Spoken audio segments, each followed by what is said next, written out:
Uh, People asking for the original one with Larry that Terry did, so it's there. This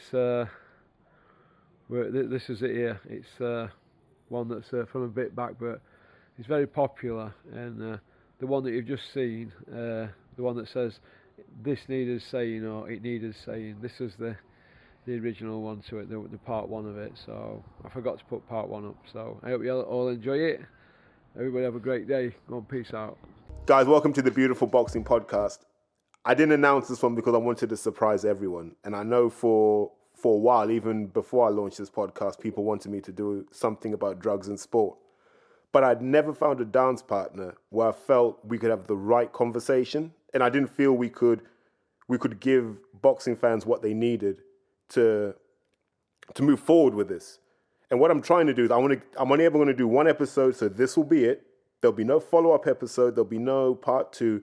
This will be it. So we want to just give you the definitive episode on drugs and boxing. So after this, you should be able to think for yourselves. Don't be sheep anymore and believe that the sport's clean. We're just going to have a discussion about what the doping is, how it happens, why people aren't getting caught, whatever it is we need to discuss. And I found the perfect dance partner. He's been in the media, he's done the circuit, but he's come to the place where his voice will truly be heard. So I just want to welcome Larry Olubamiwo to the podcast. And Larry, welcome. Thank you very much, Terry. I appreciate it. Appreciate you having me on there. It's like I said, like the aim of this episode is more to have the conversation and, just to discuss the drugs and sport. And what I really want to do initially is give the fans a bit of an understanding of the landscape of doping. Because I think people just go, yeah, he's on steroids, which isn't necessarily true. Now, you can dope for years and never take a single steroid. That's not impossible. So it's just, I think by the end of this episode, we should be able to explain to people, it's like making a cocktail, depending on what it is you're trying to make, you might need different ingredients in different quantities. So it's just that building that understanding. And I think with you, as I said earlier, this is the perfect dance partner. No, I appreciate it. So yeah, I think you explained that quite well. A lot of people just think steroids, whereas there's many anabolic agents apart from steroids. There's the peptide hormones, the growth hormone, the hormones that help your body make its own testosterone, called HCG. Then you've got your other peptide hormones like insulin. You've got other peptide hormones that help you increase your stamina, i.e. EPO. You've got your stimulants, although they are rarely used because obviously they're easily tested for. There's such a wide variety of doping agents, and as you said, it all depends on what someone's looking for. I mean, even in the anabolic agents, even if you look at anabolic steroids, you've got anabolic steroids that will give you great bulk as well as strength. You've got anabolic steroids that will give you a lot of strength, but not a lot of bulk. And then you've got steroids specifically who will give you the strength and the stamina without the bulk, especially with the stamina. So, if you're a heavyweight, for instance, you might want to pack on, if you're a new heavyweight or you're moving up from a weight to heavyweight, you might want to pack on a bit more size. So, you might want to take an anabolic steroid, i.e. like Dianabol or an Apollon, Anadrol, to increase your muscle mass as well as your strength.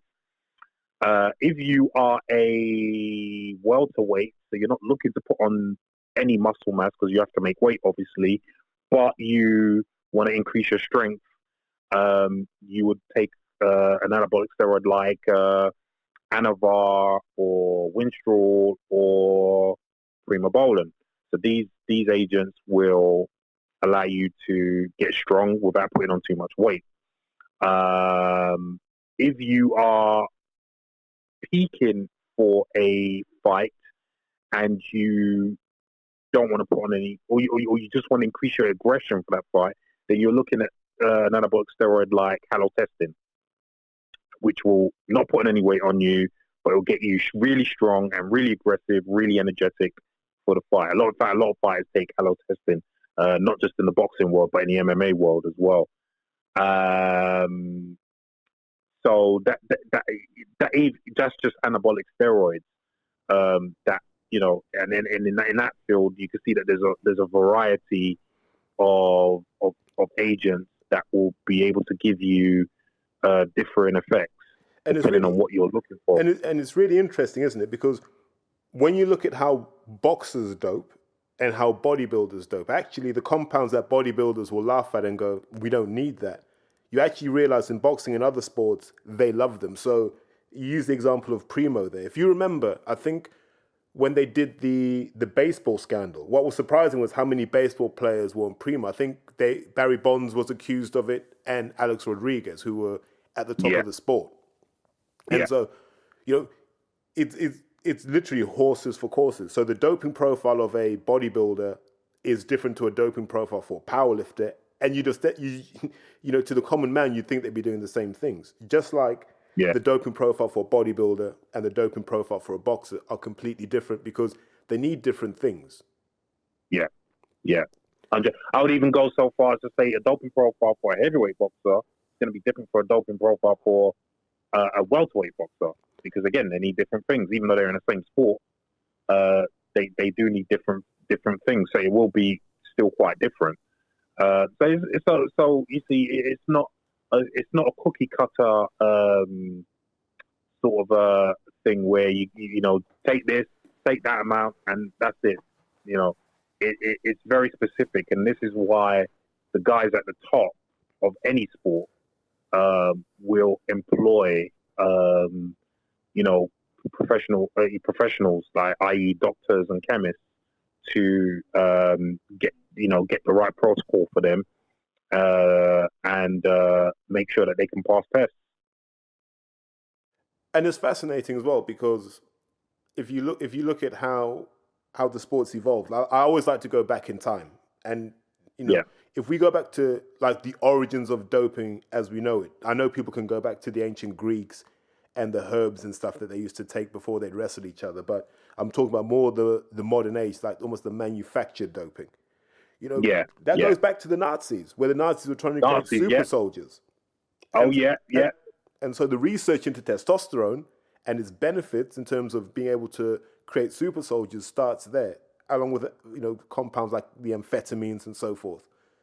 And so the Russians took that to another level and said, okay, but we need something better than testosterone because we're getting a lot of the effects we don't want, i.e. the androgenic effects, and not enough of the effects we do want, i.e. the anabolic effects, so the muscle building and the strength gains and the bone mineral density.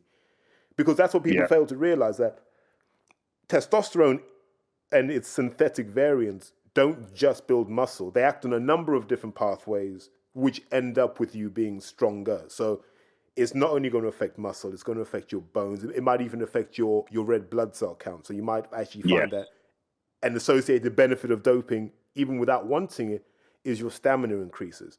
So and so what the Russians did is they started to play around with these variables and go, let's create something that gives us the anabolic effects we want and reduces the androgenic. And I always get these two mixed up. I think it was it D-bol or Deca they came up with first? It was D-bol, I think. It was probably D-bol, because Dianabol. It was probably Deca that they came up with, because D-bol was actually made by the Americans. Dr. Ziegler. Dr. Z. So the whole story on that is fascinating in itself, because when Dr. Ziegler was in charge of the weight training, the U.S. Olympic weightlifting team, I forgot what Olympics it was, but they got outclassed by the Soviet Union, basically. It was either 56 or 60. Yeah. So one of those two. So they basically got outclassed, and he took the the head coach of the Soviet Union team out for dinner or whatever, and was basically quizzing him about how they were able to literally destroy the US team. And apparently he got him so drunk that the guy then willfully came out with it and told him that they were using testosterone. So then Ziegler started experimenting with testosterone, and he got some results, but he didn't get the results that he really wanted. And then that's when, as you said, he formed a partnership with Seba to make Dianabol.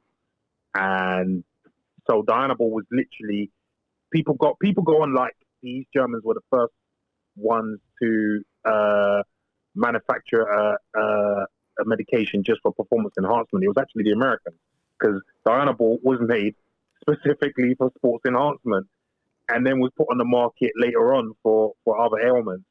But yeah, Dr. Ziegler came up with Dianabol and gave it to the US Olympic weightlifting team, and they completely smashed it. So I've read that he actually regrets making Dianabol, because he said that a lot of the athletes were just taking in too much after a while, and they were getting some were getting ill, and he wishes he'd never made it, but it is what it is. Because Sorry, go on. Because we didn't understand things like liver toxicity back then. It was just exactly. I mean, now it to be honest, liver toxicity is an overplayed thing in the world of anabolics. But yeah, it is a factor, but it's easily remedied nowadays. But back then, obviously, they didn't really know too much about that. But going back to what you were saying about doping before Ziegler, when the Nazis were doing it, isn't it fascinating how apparently Hitler was known to have used testosterone and amphetamines as well as his troops, and the Nazis performed massive experiments with these substances on the prisoners of war, mainly the Jews that they captured, and they kept vast amounts of information on this.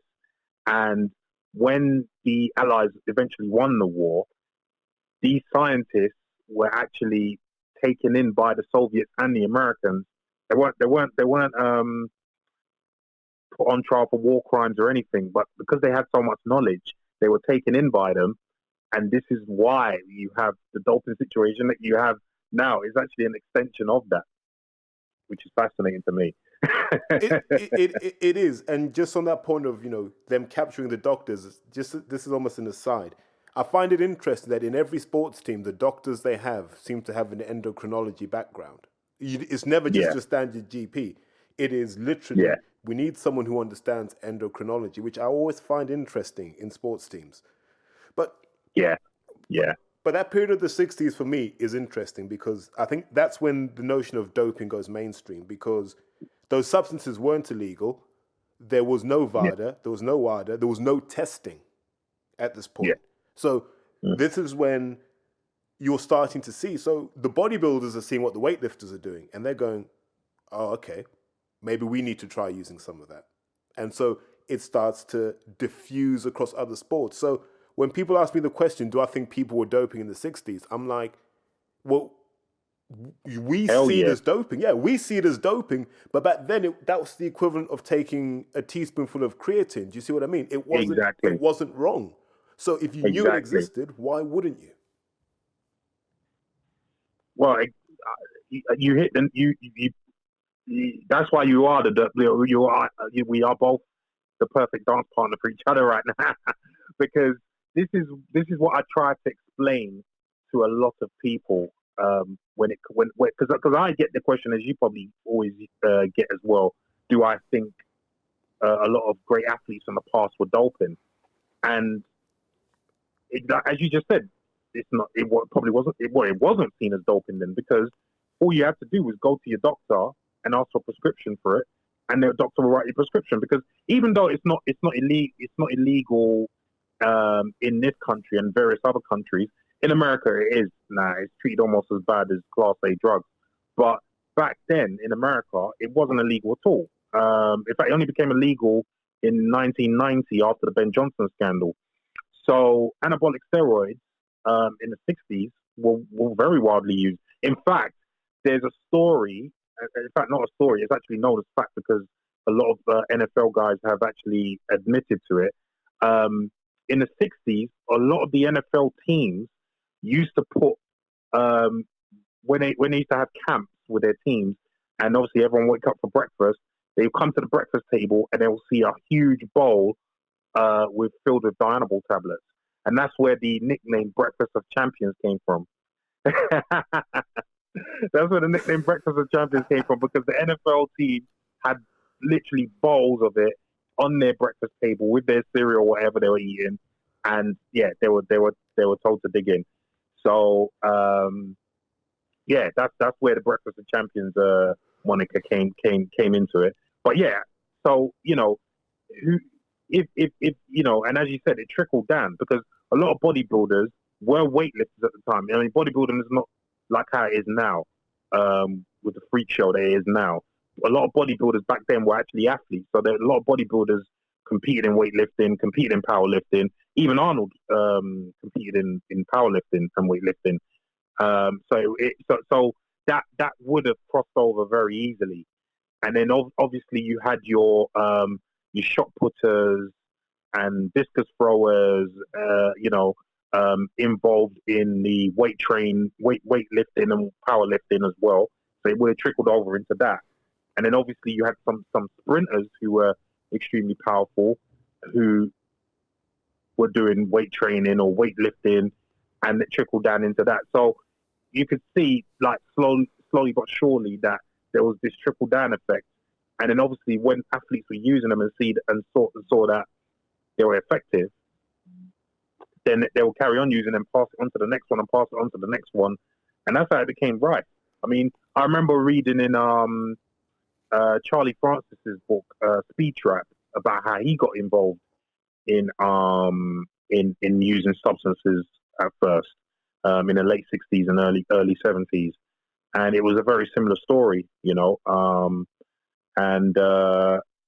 as you said before, these drugs weren't tested for until 76, and even then the testing was inadequate because it was on the day testing, and we all know that anabolic steroids are training drugs, so it's not like a stimulant where you need to use it on the day of the actual competition to get the benefits of it. Anabolic steroids or peptide hormones are training drugs, so you need to train harder during a certain period of time to get its effects, and then you'll see the effects down the line in competition. So yeah, it's naive for anyone to think that any athlete during a period before it was banned wasn't using them, because again, like you just said, it was just like using creatine. And I think that 70s period is what I call the gateway to the modern era, because if you look at America, for example, that's when the NFL really exploded and became America's game. You've got color TV, you've got larger than life characters, and these guys are, even in college, I think they've all, when you watch these documentaries, the American football players admit that they were even taking stuff in college. Some were doing stuff in high school. And there's that period in the 70s where in the US, it became a thing. Like, you just took steroids. If you were around the Gold's gym scene, Venice Beach in the 70s, around Arnold, you just took them. Even if you weren't a bodybuilder, you took them to look like Arnold. And then in the East, the Russians led the program. The East Germans took it to another level, where they productionized the whole performance enhancement culture. So from actively selecting people who would be good athletes, getting them to breed in a lot of cases, and then with those offspring, starting to push them through the doping program. I think the East German doping programs probably as cruel as it was, it's probably the best documented program in terms of PEDs. And actually, a lot of what they did formed the blueprint of what came afterwards. So it's that period there from about 76 to 84 when it became really like industrialized. And then obviously in America, you had the guys with their underground. Was it Dan Duchesne with the underground steroid handbook? Yeah. I remember that. Still got a copy of that, actually. Yeah. And then that's when it was accessible to a lot more people. Now you didn't have to be around the few people that knew. You could be out in your own little part of the world experimenting. And so I think that almost takes us to that period in the 80s now where you had the addition of growth hormone. Like, now, if you remember, the original source of growth hormone was cadavers. Like, you took it out of dead bodies. Yeah. And so they had to stop that because people got infections from using... Yeah, people were getting infected with CJD, Creutzfeldt-Jakob disease, mad cow disease, basically. Yeah, from using cadaverous growth hormone. So then, the powers that be invested a lot of money in synthesizing that.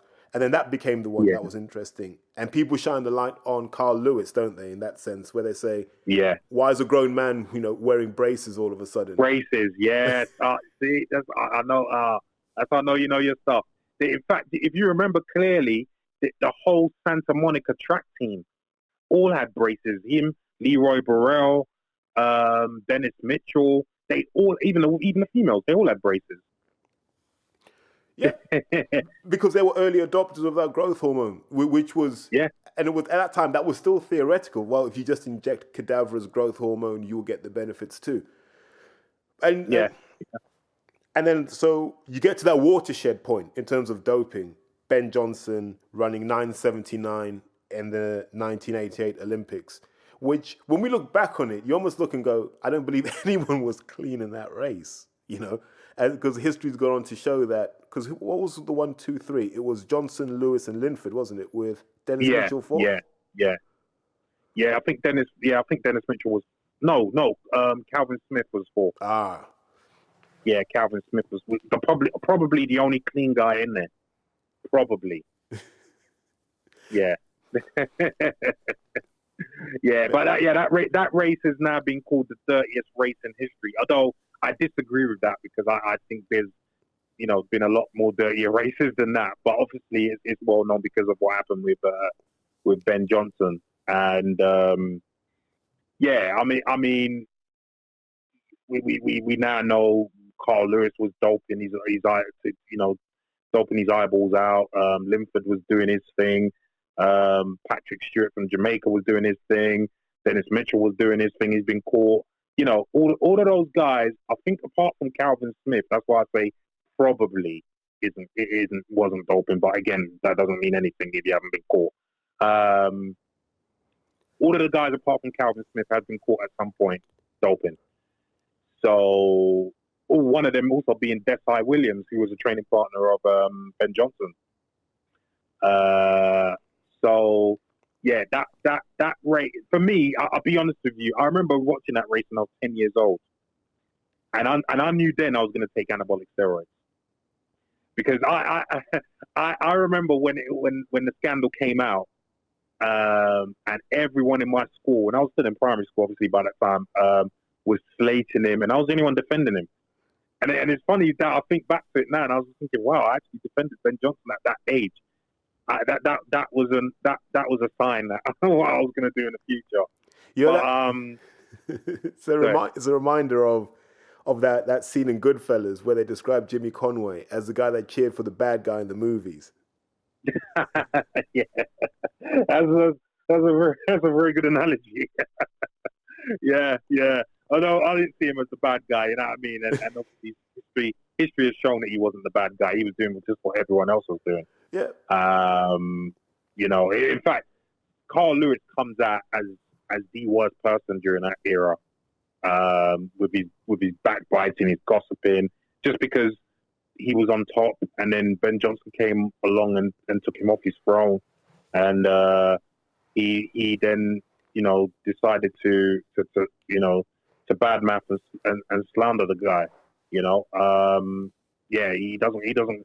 I've never liked Carl Lewis, to be honest with you, and I was so happy when the stuff that came out about him did come out and, was documented. Are these the failed tests that they covered up? Yeah, they failed.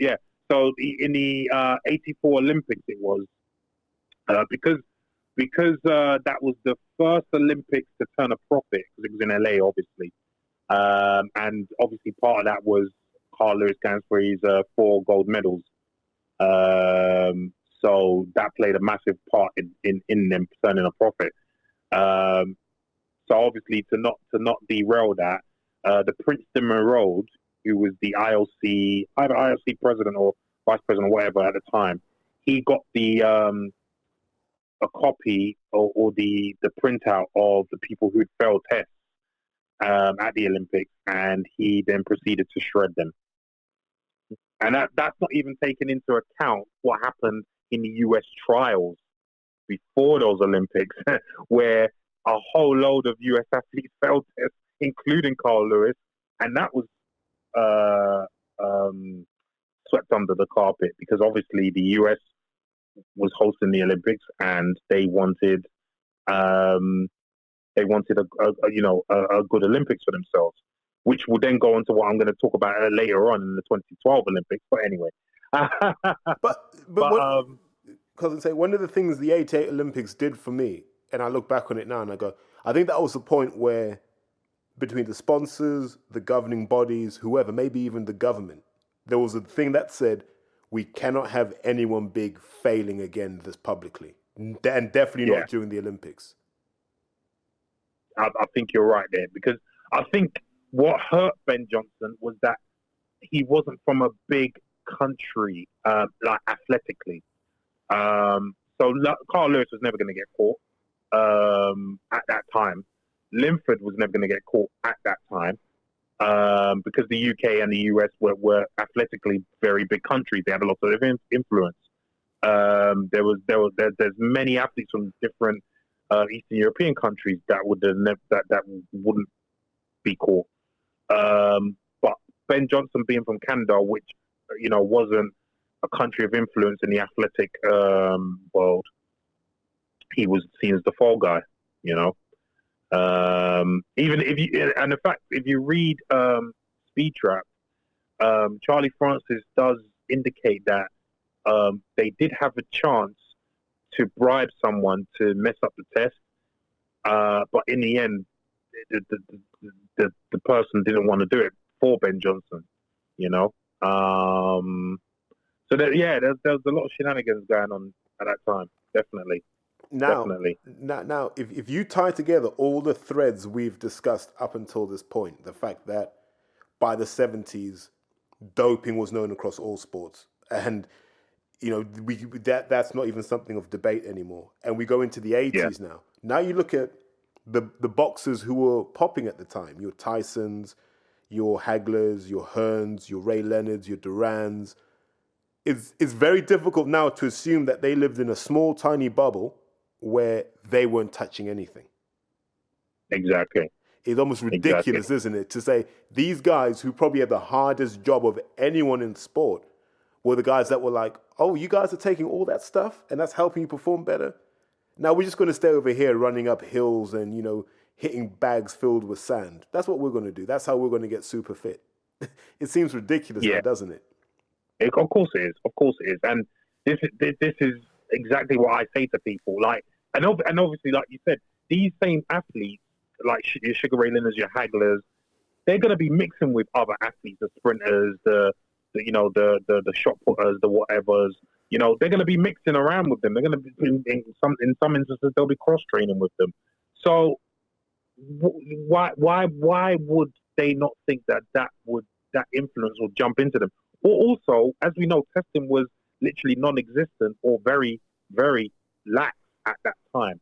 So, and it's like what I say about the pay-per-view fighters now. What incentive do they have not to dope? I mean, all the incentive is there. You're gonna dope. You're gonna. If you dope, you earn plenty of money to feed your family. And this is another thing that really annoys me. Like, people talk about, oh yeah, you've got to do it clean. You've got to do it the right way. Do you think that most of these people that are getting involved in sport care about that. They're caring about providing a living for themselves and their families, and that's it. You know, the rest falls by the wayside. So when someone, and you hear this constantly, especially in the boxing world. Oh yeah, you got to do it the right way. Yeah, we don't want to cheat. We don't. The person who's coming up the hot, from the family who has no money, could barely afford boxing gloves. They don't care about that. The person, like, even if you look at the person who can't afford athletic spikes to run on the track, they don't care about doing it the right way or doing it clean. They care about making money for themselves and their families, to uplift themselves and their families, and to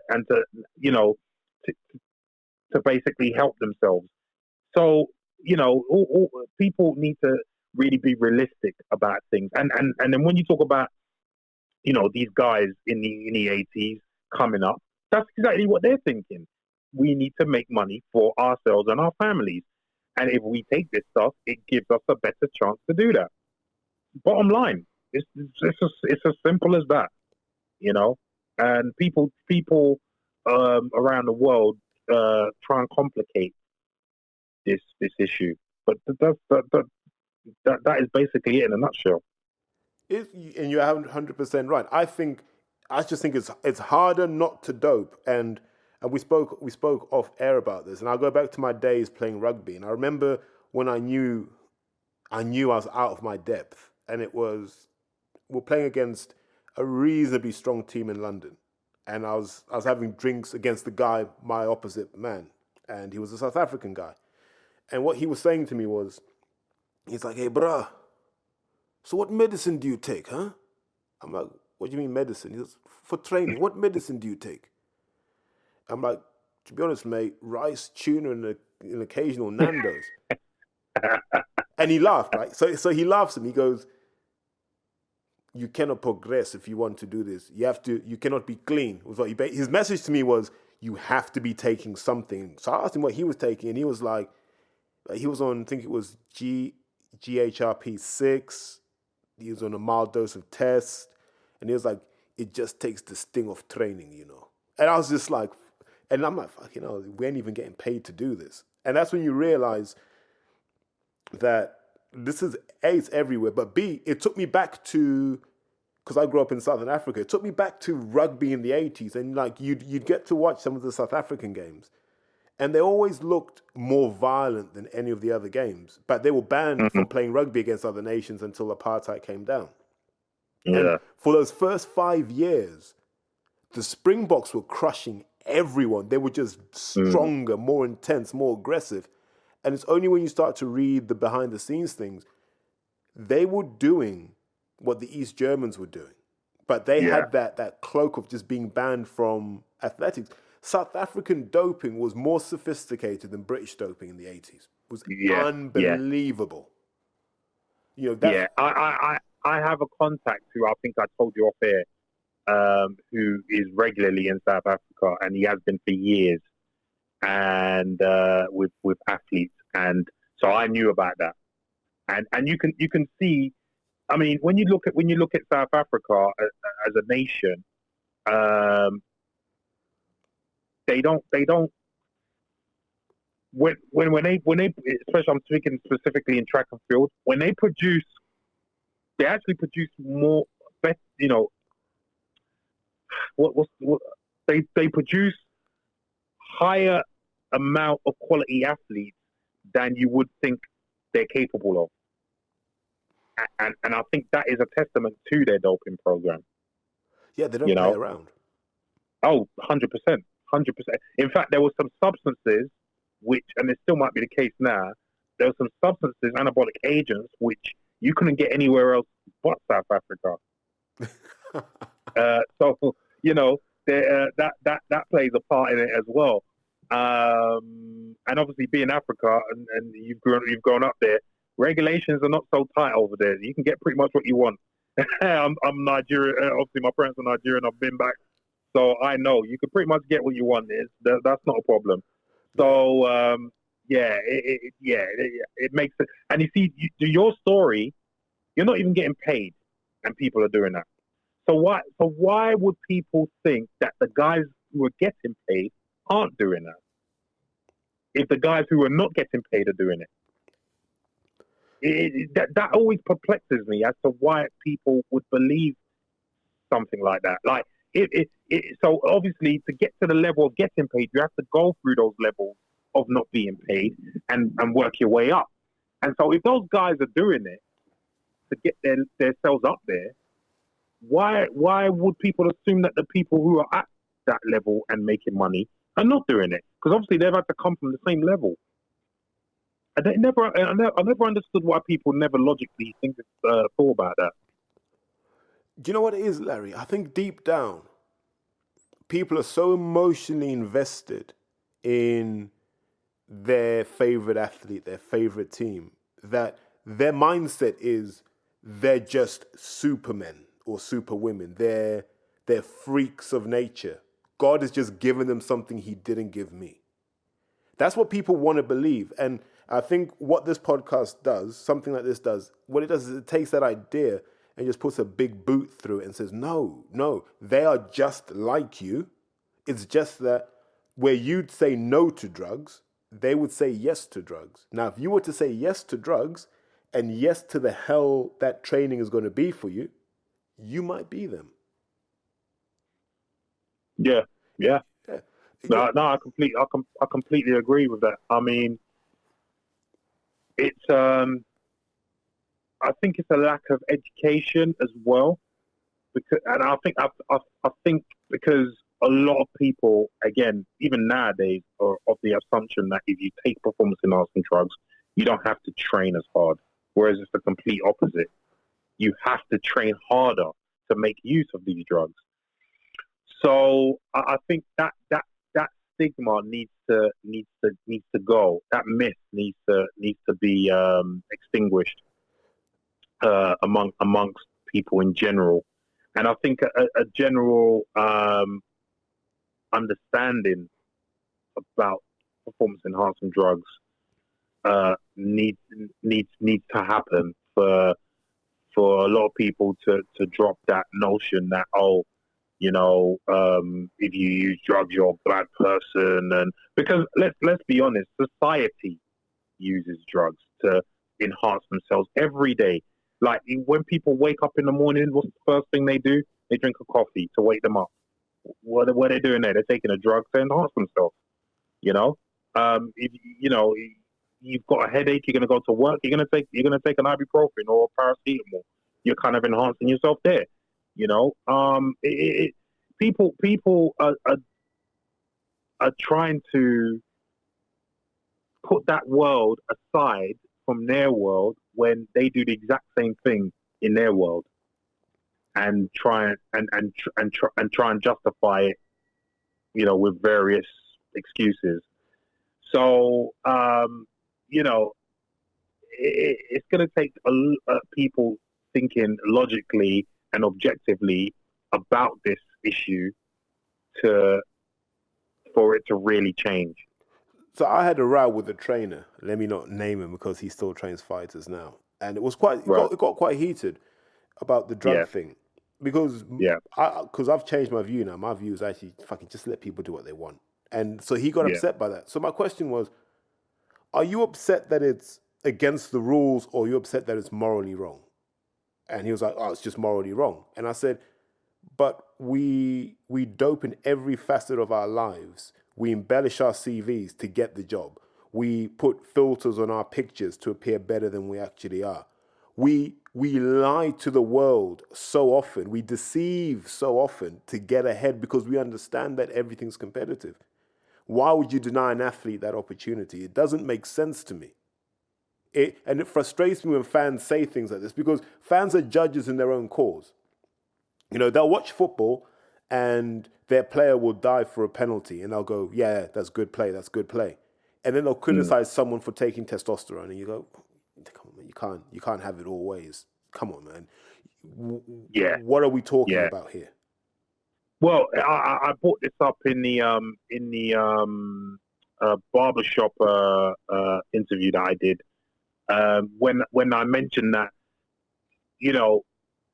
why do people call performance enhancing drugs cheating but gamesmanship where you will let one fighter train 12 weeks for a fight, no problem, and you'll get another guy, his opponent, who, you only give him 2 weeks notice. How is that not cheating? And how is that not dangerous for the fighter who hasn't trained? But yet people want to jump on this bandwagon and say, it's going to take a death and pick a death by someone using performance enhancing drugs for people to take this seriously and blah blah blah. Well, there's been many deaths. That theory implies there hasn't been a death in boxing. There's been many deaths in boxing. So that's nothing new. And on top of that, how many deaths have happened because one fighter has been allowed to train for a good amount of time for a fight and another fighter hasn't? Isn't that cheating? But no one will bring that up at all. Do you see what I'm saying? And then I also make the point that people like to say, again, there's a couple of boxers in particular that you probably know. I'm not going to mention their names, but they always like to say, oh yeah, as I said earlier, it's going to take a death, by someone who's using performance enhancing drugs for people to take this issue seriously. And I always come to this argument about that. Well, you're talking about someone. Okay, let's say someone uses testosterone and they get stronger, and they have a boxing match, and they in the commission of that boxing match, the opponent gets killed, dies. What's the difference between that and a boxer using creatine, which we know increases strength? There's numerous scientific studies on creatine improving strength. I've used it myself. You probably use it yourself. It works. We all know that.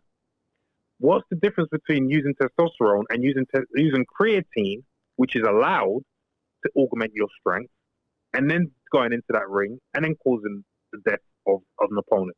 So which one is, so what's the difference there? And the people who always harp on about deaths in boxing, they can't say anything about that. No. The only thing that they can say is, oh, well, one's allowed and one's not. Well, who's the judge of what's allowed and what's not? I mean, they're both made in the body. Testosterone's made in the body, creatine's made in the body. So, again, what's the difference? I don't think there is. I think there isn't a difference. No, someone's arbitrarily drawn a line and said you can do this, but you can't do that. And that's always problematic because there's no real logic behind it. It's just we got scared by testosterone, so we're going to ban it. We got scared by GW1516, we're just going to ban it. Without actually trying to weigh it up against, well, does this give you more of an advantage than creatine would? Or does this give you more of an advantage than, a caffeine tablet would? No one ever really does that, and caffeine's not naturally occurring. But you're allowed to use it. But you're allowed to use it. But saying that, funnily enough, they did ban caffeine for a while, but because it's in so many everyday items, they had to reinstate it. Same thing with, not same thing, but they were actually, when creatine first came out and all the studies came out that it worked, they were actually going to ban creatine. But then when they realized that you could get the same amount of creatine if you could eat a shitload of red meat, then they realized, well, who's to stop someone saying that they just ate red meat? They can't tell the difference between the creatine in red meat and the creatine from a supplement. So there's no way for them to ban it. And if you remember, when Wenger first came to Arsenal, there was a massive deal. Yeah, because he gave players creatine, and that was a back page headline. Wenger doping his stars with creatine to boost performance. And all these other managers were like, well, that can't be right. That's not fair. And I think Wenger's thing was, you could go and buy it yourselves, right? Yeah. And then all of a sudden, everyone's on it. But let's come back to football later, because it's not just creatine in football. Oh, yeah, for sure. But one of the things I did want to say about 88, I found this tidbit really interesting because I read one of the books about the East German doping program. So they took a Ben Johnson cycle from, it might have been 87 when he did the World Championships. And I think he ingested about 2,600 milligrams of compounds, of anabolic compounds in that month. which, that's about 650 a week or something like that, 650 milligrams a week, which isn't crazy. Well, by today's standards, it's not crazy. Yeah. But they had an East German female, she might have been a javelin thrower, a shot putter, something Kriegler, who was on a bigger dose. So she was on 3,000 milligrams a month of anabolics, turinabol, and so forth. And that's when you realize, Jesus, like there was so little science behind what was happening at this point. And that's why you're seeing a lot of the guys from like the 70s and the 80s, and actually it's coming into the 90s now. A lot of these guys are having health issues. Some of them are passing away before their time because not much was known back then about, the downside of taking these excessive doses, because people just thought more's always better. Yeah. Unfortunately, a lot of the women suffered from that East German protocol because, as you said, the dosages that some of them got were equivalent to what a lot of the guys use nowadays. Especially, it was specifically oral turinabol, which is the state-sponsored drug of choice that was made only by the East Germans in their company Genopharm, I think it was. And it ceased to be made as soon as the Iron Curtain came down. So I've read a lot of reports that have been translated into English about what they were doing, and some of the dosages that they were giving women was just ridiculous.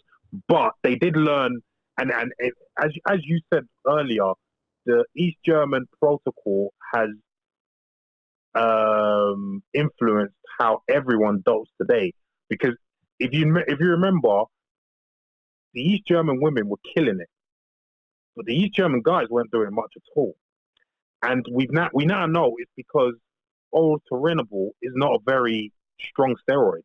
Like dianabol is a very strong steroid. Oral turinabol is a derivative of dianabol, and it's not a very androgenic steroid. It's not very strong, even on the anabolic rating. So it wasn't that strong. And we now know that as men, if you are going to take an anabolic steroid, you have to take enough to replace your own body's testosterone and androgenicity, which oral turinabol couldn't do. And obviously back then they didn't really know about that.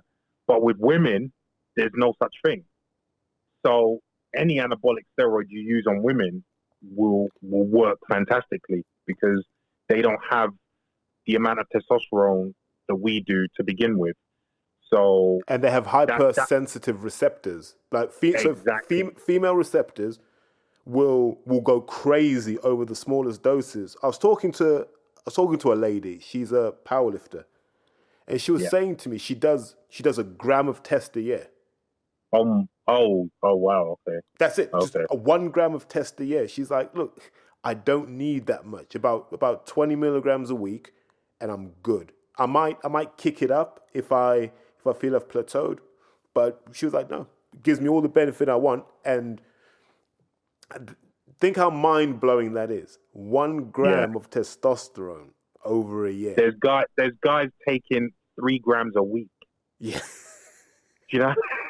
There's guys taking 3 grams a week, and she's on 1 gram a year. It just goes to show you how sensitive women are to these substances, you know? As you said, they're hypersensitive to it. They don't need a lot because they don't have the testosterone levels that we have. So we, as men, have to take enough to overcompensate for the androgenicity of the testosterone that our body makes endogenously. So as you said earlier. Everyone in the world learned from the East German protocols. So we now know you can't just give oral turinabol by itself to men and expect them their performance to improve. That's not going to happen. Whereas the women, they killed it. I mean, is it Marita Koch still holds the 400-meter women's world record? Yeah. You know, I think she did that in the 70s. She still has that. It's crazy to think of what they achieved, honestly. And it's not like everyone's been clean ever since. Yeah, exactly. So it just shows you. Well, again, look at FloJo's record. That's still there. Just shows you what she was doing. Obviously, she paid the price for it in the end, But they question that record now, don't they? They're trying to say the equipment was oh faulty. yeah, now but they knew. Listen, I had it on very good authority that because remember she quit right after she did all those two records. Yeah, she quit, and I was told that she was told to quit. You've had your time. You've overdone it. Now you need to quit because if you remember clearly, her was it her husband was Al Bobby Joyner. Kersey. Was it Al Joyner? Oh no, Al Joyner. Sorry, but they were all involved. Bob Kersey, Al Joyner. They were all involved in the same training group. Yeah, and they were known to be involved in like growth hormone and obviously anabolics and stuff. So obviously they overdid it with her, and subsequently it led to her dying because she wanted to make a comeback just before she died as well. But yeah, it's crazy to think of what they were doing at that time. It's crazy because I mean, like we just said, those world records, the 100 and 200 meter women's world records, they haven't even got near that. Yeah. And remember, we're talking about the closest person that got closest to FloJo's records is what's her name? She was also banned. Marion Jones. And she didn't even. I mean, she didn't even get nowhere near, but she got the closest to it, and she was doping. Yeah. So it makes you wonder what FloJo was doing on her day, and Marita Cox was doing in her day, because it's just ridiculous that with all the knowledge and the drugs that have come out since then, that record hasn't been touched. Even so far as to say, if Ben Johnson hadn't put up his hand and looked behind him 10 meters before the line, he might have run very close to what Usain Bolt has run. Which would have been mind blowing. I mean, the time he ran was mind blowing for that time. But even if he ran a 9.6, imagine that even up until now that would have stood. But look at it now, right? 9.79 now will win you a silver medal. If they do their testing properly, 9.79 will win you a silver medal now, or maybe even a gold. Yeah, that's how crazy it is. One of the stories I did want to touch on about the East German side was one of the things they never talk about, and one of the consequences of their doping program was because they were giving young girls, I think as young as 13, these sorts of doses. The number of abortions that happened in these East German sports schools were ridiculous because all they were doing was shagging like rabbits because everyone had these elevated testosterone levels that were just sneaking into each other's rooms and girls were getting pregnant. So one of the untold tragedies of the whole thing is the number of abortions that came as a result of, the doping program. Yeah. Well, that still goes on to this day. I mean, I still keep in touch with quite a few athletes on the GB team and a couple of others on internationally, and that every Olympics it's like that.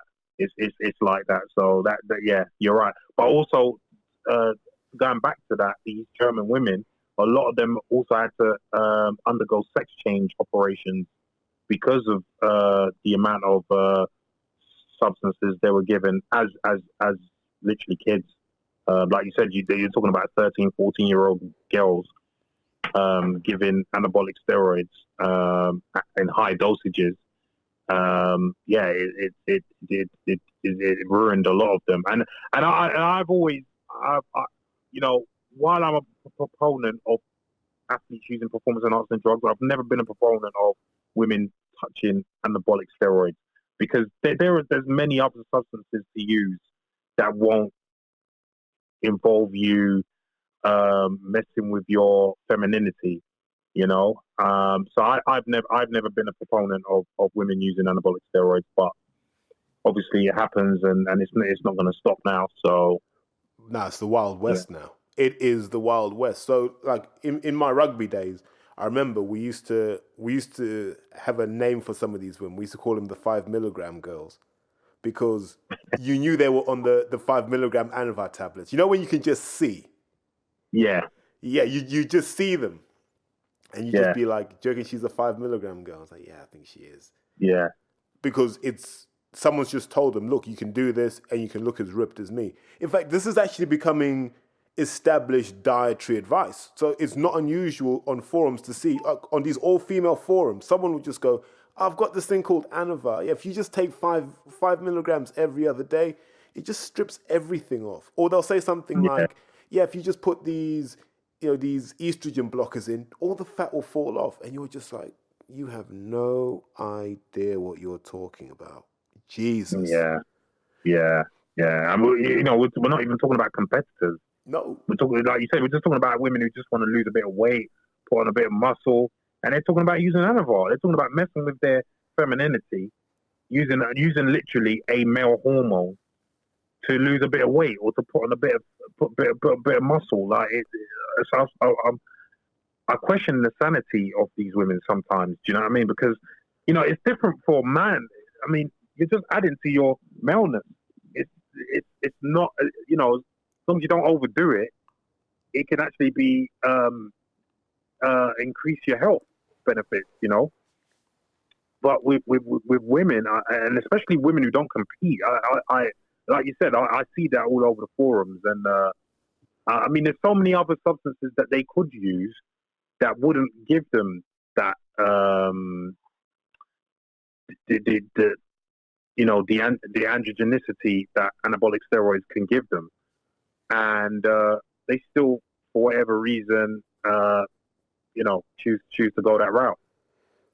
You know when the price of growth hormone drops to what you can get peptides for now, just watch how this Mm. world changes.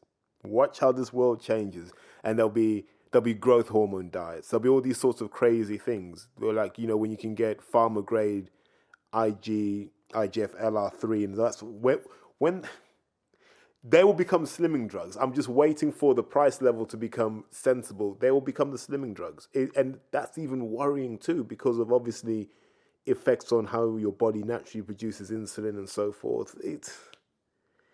Yeah, yeah. I mean, to a certain extent, that's already happened because the price has gone drastically down, especially if you get pharma grade from like China. It's gone drastically down. So I already see, because good in the '90s, it was only the elite of the elite athletes in whatever sport that were using growth hormone.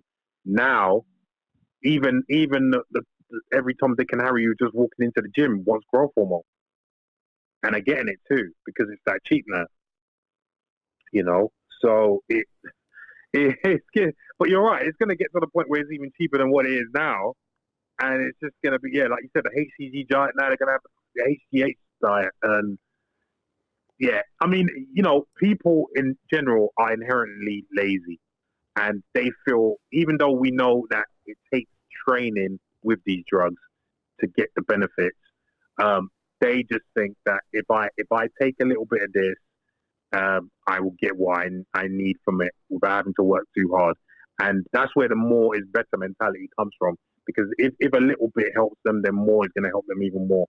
And then it gets to the point where, diminishing returns and health is compromised. And so one of the things I wanted to say, almost to box off the 80s, is by the 80s we've got this mainstream, and it is when you talk to the older heads, the guys who were around in the 80s, especially the Americans, what they'll say is the average man on the street knew where to get steroids, and it was just generally accepted. This is how you look big. This is how you get in shape. This is how you perform. And at a sporting level, is how people like basketball players were able to do 82 game seasons. because they had doctors that could, in real time, prescribe you these things. So even if it was an issue in terms of failing a test, you could say, well, is doctor prescribed? I have a condition. And one of the reasons we keep talking about athletics and boxing is that there were two reasons. One, I think athletics has had more of a light shone on it, but I think the things learned in athletics will easily filter into boxing. So I think if the top athletes in the 100 meters were doping, I think the top boxers were doping. And I'm happy to be challenged on that. Whoever wants to raise that as an issue can do so. And I also think they're the two purest sports because technology doesn't really help you. On the track, doesn't really help you. In the ring, it doesn't really help you. So you can track their progress over time. So that's why we're merging the two. And also, I think they're areas where we can have an informed conversation because I was an athletics buff growing up as well. So I think I can get to about 99, 2000, and I forget who all the people are after that. But because we've looked at the Santa Monica Athletics Club, we know that they were a bit, they were suspicious. The Al Joyner camp, definitely suspicious. Yeah. And then the next big camp, and if I'm wrong, feel free to correct me, was the John Smith camp. So I think that was Quincy Watts, Kevin Young. Kevin Young. You had Atto Bolden, Morris Green. Yeah. Tim Montgomery. Was he there? No, he was the other one. No, Tim Montgomery was with the other guy who actually Victor Conte. No, yeah. He was. There was a coach who used to coach Trevor Graham. That's it. Trevor Graham. Trevor Graham. Yeah. Because he's the one that actually ended the Balco Labs because he got jealous about what these people were taking, and he managed to get a sample, send it into the testers. And that's how they developed the test for an untestable drug. But so the John Smith thing as well. And I can remember being a kid, and I watched. Was Butch Reynolds part of that as well? No. Yes. I was. Yeah. I think he was. Yeah. Because he's always my benchmark for doping. I always say that guy, who's considered to be the most powerful 400-meter runner we've seen, he did 43.28, doping his eyes out in 1988. Yeah. And then Quincy Watts ran 43.50 to win the gold medal in Barcelona.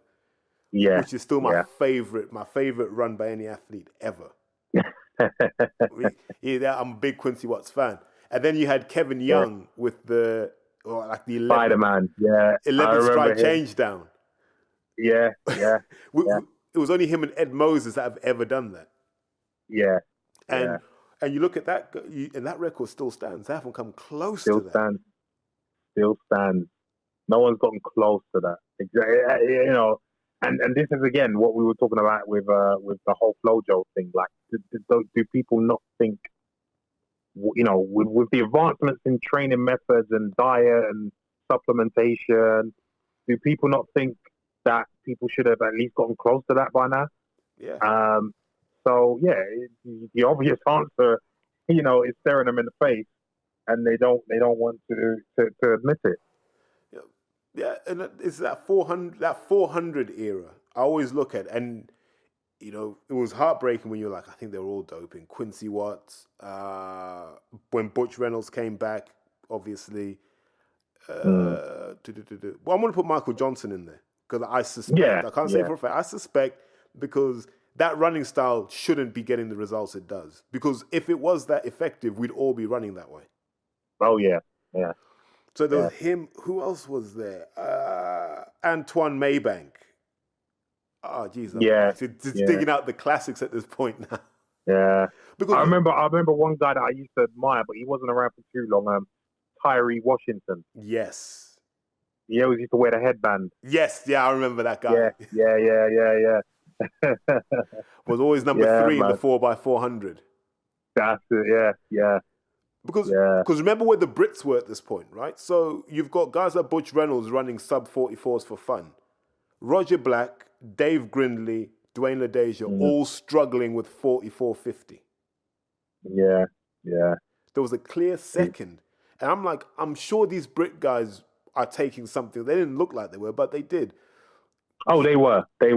If you remember, I can't remember his name, but before Roger Black, there was another British guy who was actually like the top British guy. He was actually one of the best top 10 in the world. It was Dave And he Brindley, got done. wasn't it? No, it wasn't Brindley. He actually got done for, I forget his name because he hasn't come up in years, but he actually got done for trying to ship in a whole load of anabolic steroids from Mexico. Wish I knew his name, but he actually went to prison. And he lifted the lid on what him and a whole load of athletes were doing. So it's not Roger Black. Yeah, it's not Dwayne Ladejo. No, it was before Roger Black's day. It was before Roger Black's day. Let me. I need to try and remember if I can. We'll come back to that. That will bug me as well. Yeah. But yeah. He was like the best before Roger Black came on the scene. He was the best in Britain and obviously one of the best in the world. And everyone thought he was clean. And then obviously when he got caught with what he was doing in Mexico, and this was after he retired, then he came out and obviously said what he was doing subsequently while he was competing. So again, and if he was doing it, and then Roger Black broke his British record. I don't understand why people. Was it David Jenkins? That's it. That's the one. Well done, you. I had to dig that one up. That's the one. I haven't spoken to him about him in years. That's why I can't remember. But yeah, David Jenkins. So before Roger Black was on the scene, he was the number one 400-meter guy. And he couldn't get close to the Americans, and he was running like sub 45s. He was running 44, whatever, and everyone thought he was clean. And then obviously what happened with the whole smuggling thing happened, and then he came on record and just admitted everything he was doing. But everyone seemed to just sweep that under the carpet and was like, well, he's doing that, but the others weren't doing it, which was absolute nonsense. Yeah. Even the way Grindley came on the scene. Like, Grindley came out of nowhere. Yeah. You know what I mean? I remember, like, there was, the year before, I'd never heard of him. And then all of a sudden, he's there breaking a British record. I'm like, what? Remember, he came out of nowhere. There was a race where Michael Johnson had gone, God knows how many races unbeaten, and it was in Oslo. I remember watching this on ITV. And David Grindley's just started running in the home straight. Michael Johnson's chilling. He's like, nah, I got this, man. This is nothing. And David Grindley's just started barreling down. And even Michael Johnson was like, what the hell? And Michael had to just kick it up a bit just to win that. And then he disappeared, but he was always getting injured, if you remember. Like, it would always be those sorts of injuries where you almost have too much muscle for your skeleton. Yeah. Well, that's another, before growth hormone became mainstream, a side effect of anabolic steroid use is because your muscles get very strong very quickly. Obviously, your muscles adapt very quickly to whatever work you give it, but the tendons don't adapt as quickly.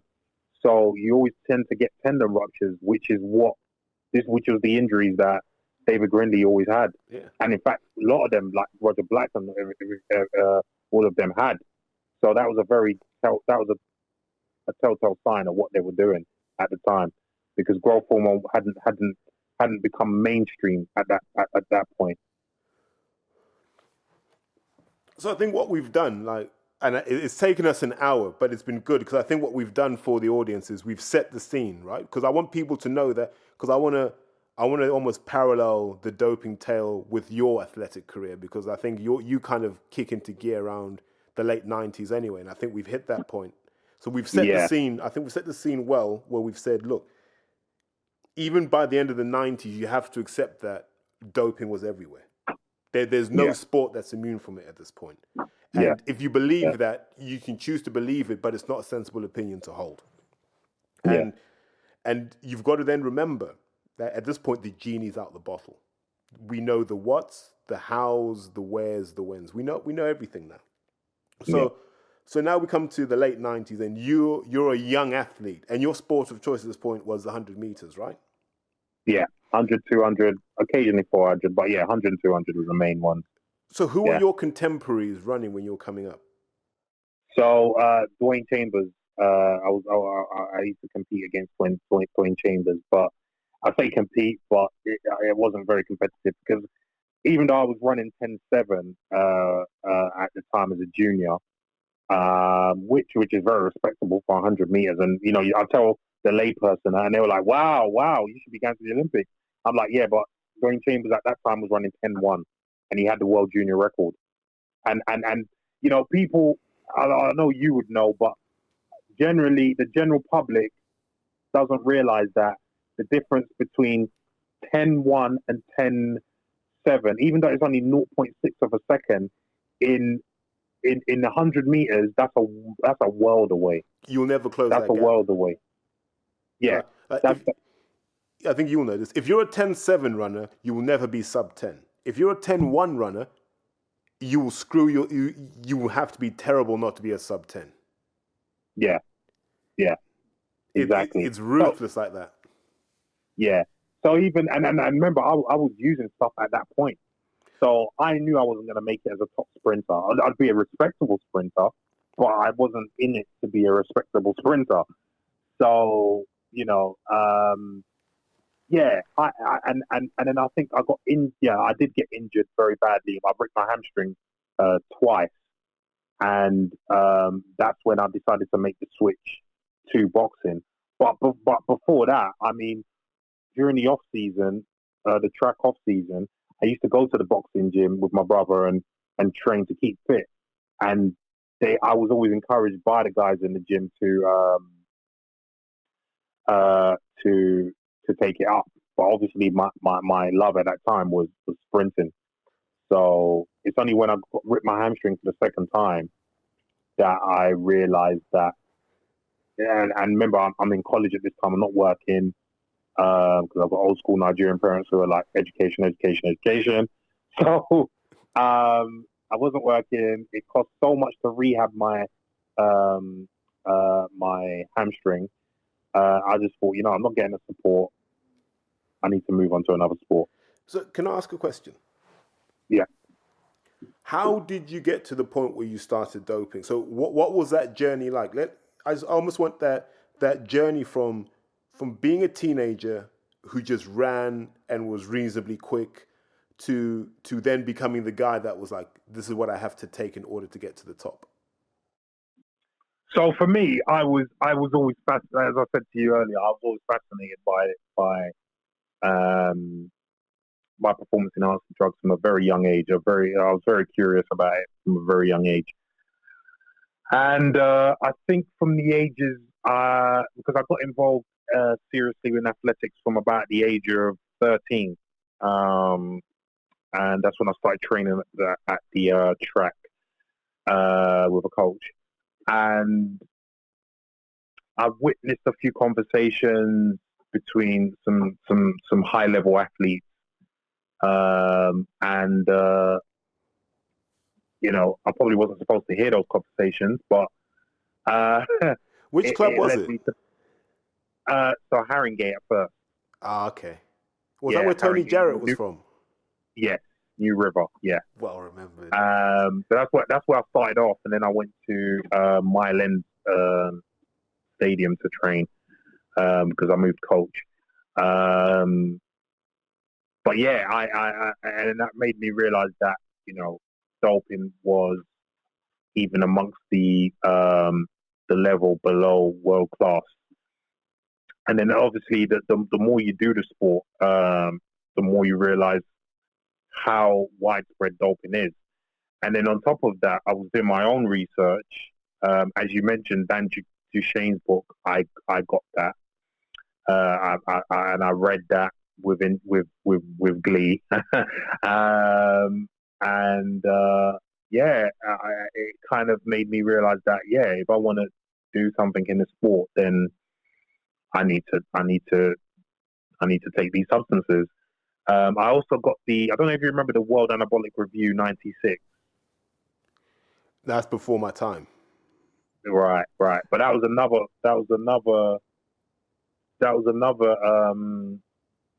book after Dan Duchesne's book that really went in depth about doping and protocols and so on and so forth. So I managed to get these books, do my research.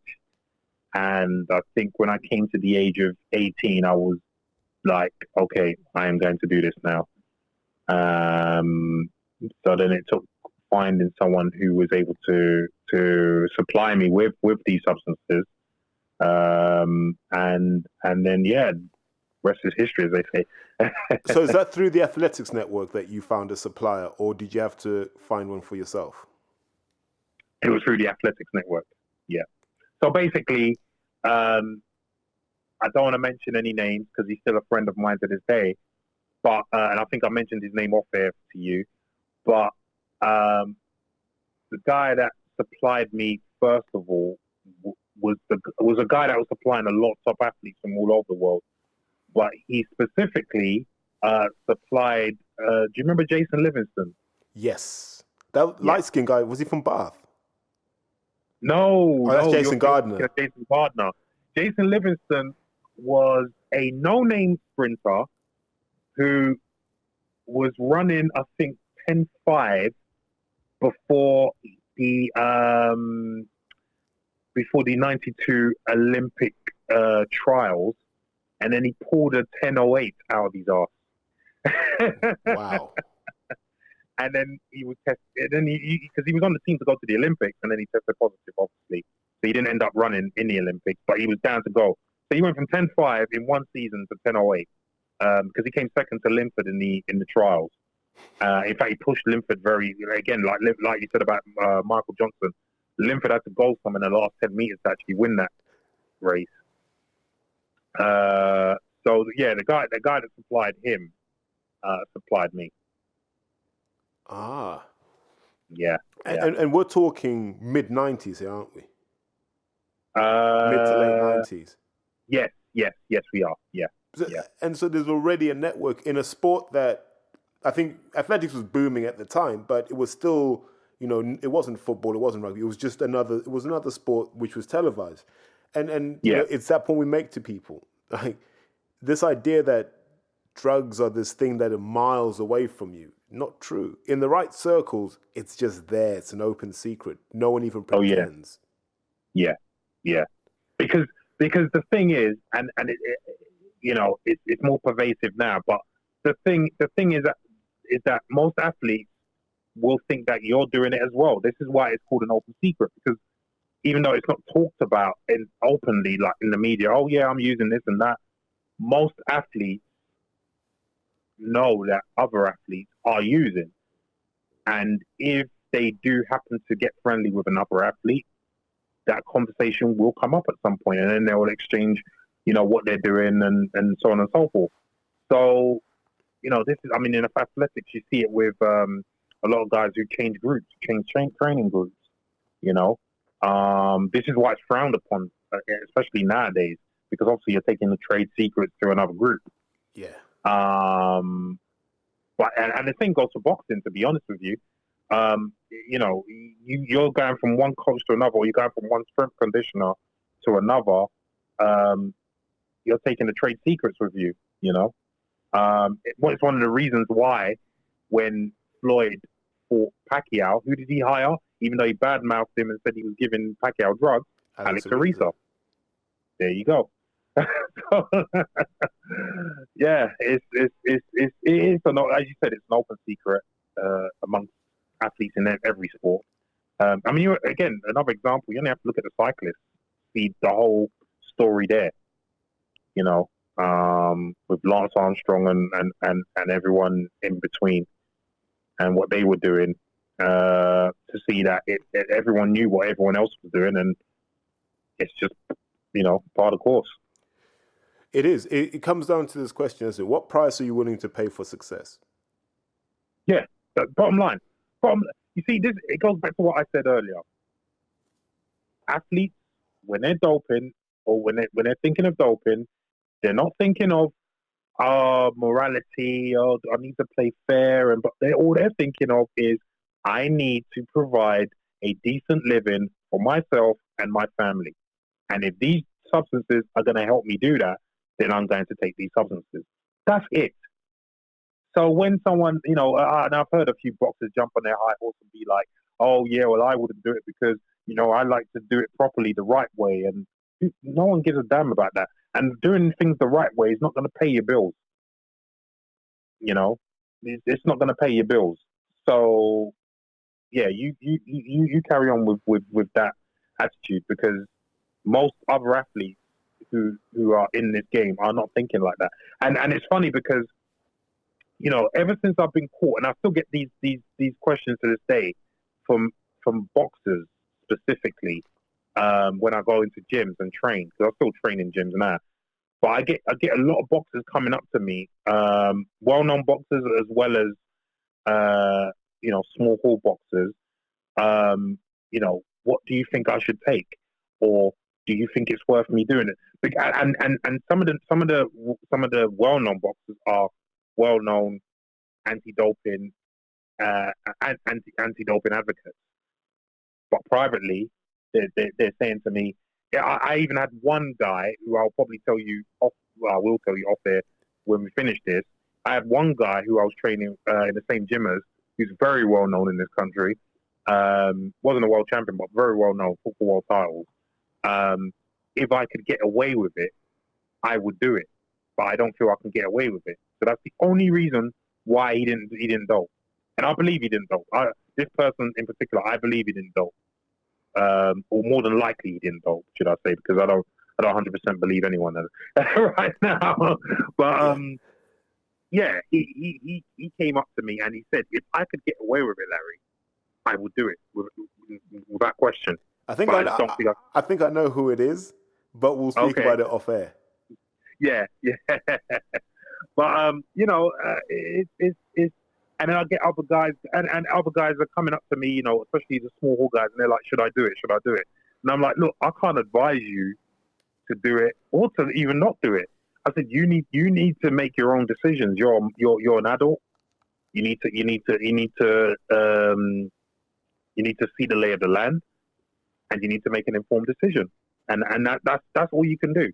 You need to make an informed decision and not listen to certain rhetoric over here. But at the same time, don't think that, this, if you take them, that it's going to give you guaranteed success, because nothing's guaranteed. It can only aid you, but how much it will aid you, no one knows, So it comes back to the thing that bodybuilders always say. Bodybuilders will say this, right? They'll go, look, if you took all the drugs away from bodybuilding, Ronnie would still win, Dorian would still win, Flex might win a few, Kevin DeVrody might. Basically what they were saying was the same people would win, because the people you see there aren't necessarily the people who took the most drugs, because the drugs are freely available. You can take as much as you want, run yourself into the ground. It's who can train consistently with heavy weight and high intensity the most. And steroids can enable that, but your genetics will dictate how far you can go with that. So Ronnie Coleman would win with or without drugs. So is the example. Lance Armstrong would probably have won with or without the drugs. And I think people forget this. They think the steroids are a shortcut. No, the steroids are literally, from the way I understand it, it's, look, I'm doing 100 units of training a month and I'm giving it everything, but my brain tells me I can do more. At that point there, you're probably ready to, dabble. And then you should be able to just fly away from other people. But you're seeing people in the gym now, they're benching 20 each side and they're like, yeah, I could do with some Deca to build my strength. And you're like, you haven't even tapped into what you're capable of. Yeah. And you get a lot of that in boxing. A lot of people in boxing, I had a podcast last week where I said it. Most boxers are lazy and they're looking for a shortcut to get to that world title. They don't want to put work in. That's why, to be honest, it's a sport that I say to people, if you can avoid it, because you're dealing with people who don't really want to work for it. They're not very self-directed, and I think that's one of the challenges. But we're just to bring it back for the audience. So we're at the point now in your life where, in terms of you now understand doping, you're probably one of the more knowledgeable people, probably at the time, probably in sport on how you do this. And then you step into the Yeah. world of boxing. So when you step into the world of boxing, from a PED doping perspective, what do you initially see? So you've got to remember also that by that time I also have my degree in pharmaceutical chemistry. So you're right, I probably was one of the most knowledgeable people in sport at that time, not just in boxing. So stepping into the boxing world, even as an amateur, I knew what was going on as an amateur. I remember I had a conversation with a super heavyweight at Repton called Damien Campbell, and I'm going to mention. I don't like naming names, but I'm going to name his name because I'll tell you why in a minute. So I remember I had a conversation with him during a training session where he was like, "How did you get so ripped?" And you know me, I put in lots of work. I watch my diet, and which isn't lies. You know, it's true. And then he started coming to me with all these names of all these anabolic steroids. Like, what do you think if I take this and I took that? Nah, he was one of these lazy guys. He had loads of talent, but one of these really lazy guys. So I said to him, listen, you need to sort out your work ethic first before you indulge in any of this. Do you know what I mean? And I didn't let him know what I was doing, but obviously they all suspected, and again, open secret. And if they asked me, I wasn't going to deny it, because some people did ask me, and I told them what I was doing. So it wasn't hidden. You know, if people did come up to me, I would say in the club. But yeah, so this particular super heavyweight then came up to me with all these names. So obviously, if he's obviously done research to come up with all these names. So now I don't know if he doped or not, but who's to say he didn't dope? Because obviously he asked all these questions. He wanted to know how I got my physique. He's coming up to me with all these names. Obviously, I didn't give him the information that he wanted, but he probably got it somewhere else and probably did his thing. Now, he didn't get anywhere because he turned pro, but didn't do anything. But again, this just shows how pervasive it was even in the amateur level. So and the thing is, coming into boxing as an amateur, I knew a couple of amateurs who dabbled. I wouldn't say they were big users, but they did dabble in performance enhancing drugs. So and again, you had a lot of guys who were cross training with athletes in the track and field world. So you hear things, you see what's happening. You got the same suppliers, you know who's using what. So going into the boxing world, even as an amateur, I knew what I had to do. So what was being used back then? So it was mainly anabolic steroids, because I think at that point you were talking about when I came into amateur boxing, we're talking about 2005. Growth hormone was still quite expensive. EPO was still very expensive. So you're looking at your anabolic steroids, basically. Your anabolic steroids, and if you had the money, you could indulge in growth hormone. But I think EPO. Yeah, because I was going to say, at that time in rugby, 05 in rugby, you had your test base with one other. Now, it was normally a hardener because testosterone gains are quite wet gains. You carry a lot of water, but you need something that's going to dry you out. I think a trend will probably dry you out.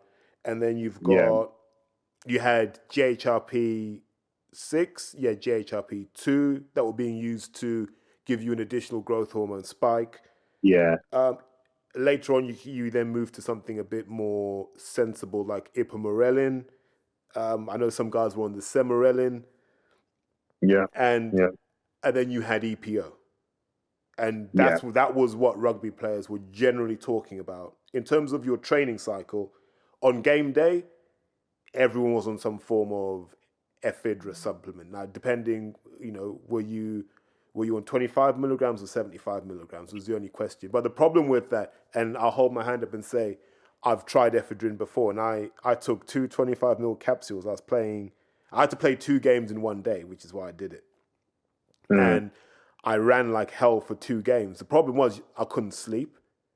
And then people don't realize this. You wake up the next day and you're in bits because your body's not used to recovering from that kind of workload. Exactly. I don't know if you remember also, another side effect of it is that, and they use it now for that, is you didn't feel like you wanted to eat at all. Nah, not at all. Yeah. Yeah, your appetite was just completely gone. And that's why a lot of people using it. I've used it as a diet aid. And in fact, it used to be sold in fat burners as a diet aid until they banned it. Because obviously a few people were silly and had heart attacks with it. But yeah, it's a very, very good diet aid as well as a performance enhancing drug. I remember I broke a few personal bests not only in the gym but on the track with ephedrine. Because you remember, I tell you where I got it from, how I learned about it. Do you remember Solomon Warisa got done for Up Your Gas? I actually know. Well, I used to know Solomon quite well. And an interesting prescript for that story. And I'm very friendly with this guy, and I actually see him now and again, even now, in Ilford. But guess who gave Solomon that Up Your Gas? I have no idea. The well-known British athlete, John Regis. Dalton Grant. Remember Dalton Grant? The high jumper. Yeah. It came from Dalton. Dalton's a really cool dude, by the way. He's so cool. And I only say that because I think it's quite common knowledge amongst athletes anyway that he gave it to Solomon Warisa. Yeah. But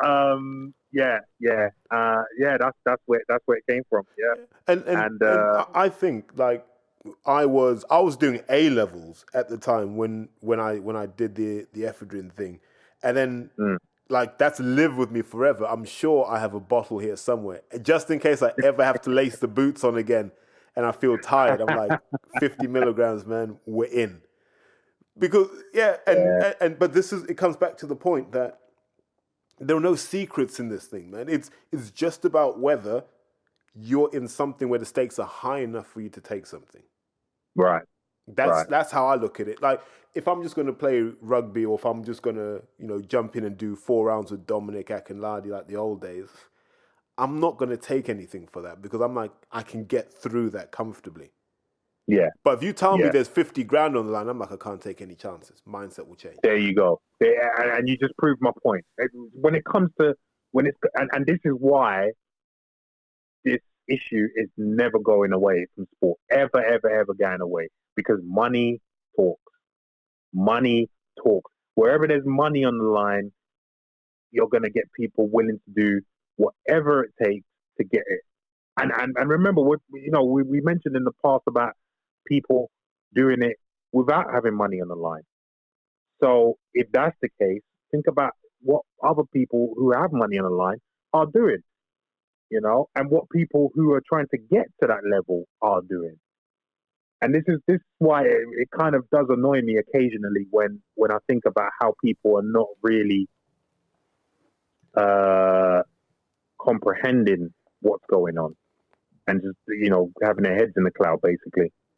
Despite everything that's gone on over the years, and all the different scandals and so on and so forth, And the thing that frustrates me is because I think we've reached an interesting point. Because I think what you've done now is you've shown that it was there in athletics, it was there in the amateur scene when it comes to boxing. And that doesn't surprise me because I see people now when I watch amateur bouts. I watch them and I go, that doesn't feel like what I'm used to seeing over 3 rounds. And you see it. Look, I've had people come in my gym, and in the back of my mind, I'm like, I don't think you're clean. But I have to train you because you pay your subscriptions and you're a member of this club and you box for this club. But I'll look and I'll go, I don't think you're clean. And then what happens subsequent to that when they step away from the sport, and now there's no moral compass or anything like that, then you start to see the weight come on, and you're like, okay, right, okay, there you go. Now you're being who you are. Because let's be honest, Larry, if we look back at the people we enjoyed watching box, how many of them failed tests? Holyfield failed. Roy Jones Jr. failed. Antonio Tarver failed. James Toney failed.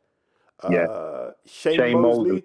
Shane's an interesting one because I remember Victor Conti doing the video going, I showed Shane how to inject EPO. No. Don't believe anything Shane says. He did this. And you know if someone's taking EPO, that's the end of the line. That's not even the first thing they've done. No. You need to be in the game a while to progress to EPO. Yeah, and I look at all these guys, like, people forget Vitali. The reason, I think, I never know if this is an urban legend or not, but the reason Vladimir Klitschko did the Olympics was because Vitali got pinged. Yeah, and that's not an urban legend. That's documented. It's true. That's absolutely true. And this is why I when people tell me Vladimir's clean, I'm like, really? Well, if his brother was using in the Olympics, why would you think he was clean now?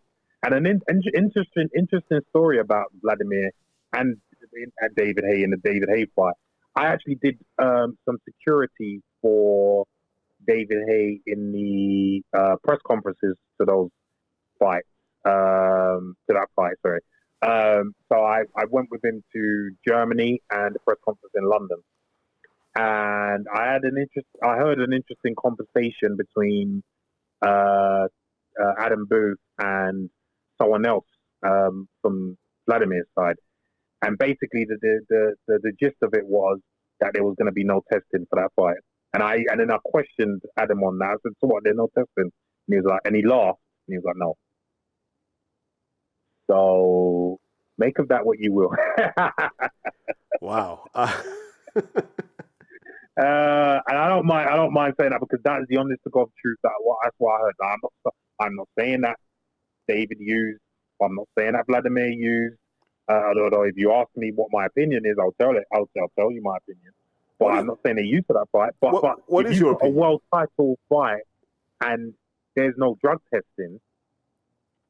Yeah, thumbs up.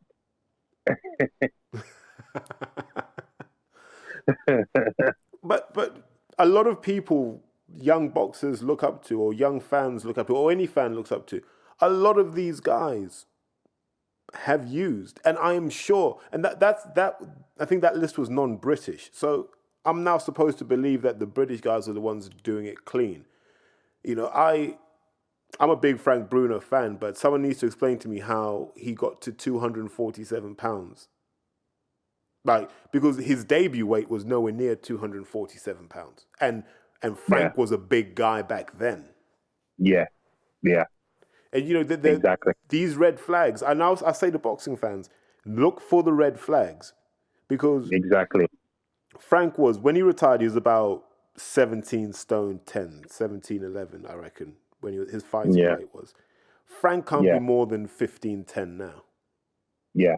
Now, I've met Lennox, and Lennox boxed at around 245, 250 pounds. Lennox is still a big guy now. Yeah, he's still. Lennox is one of the few that if he told me that he didn't use, I could believe it. I could believe him. He didn't show any signs of using.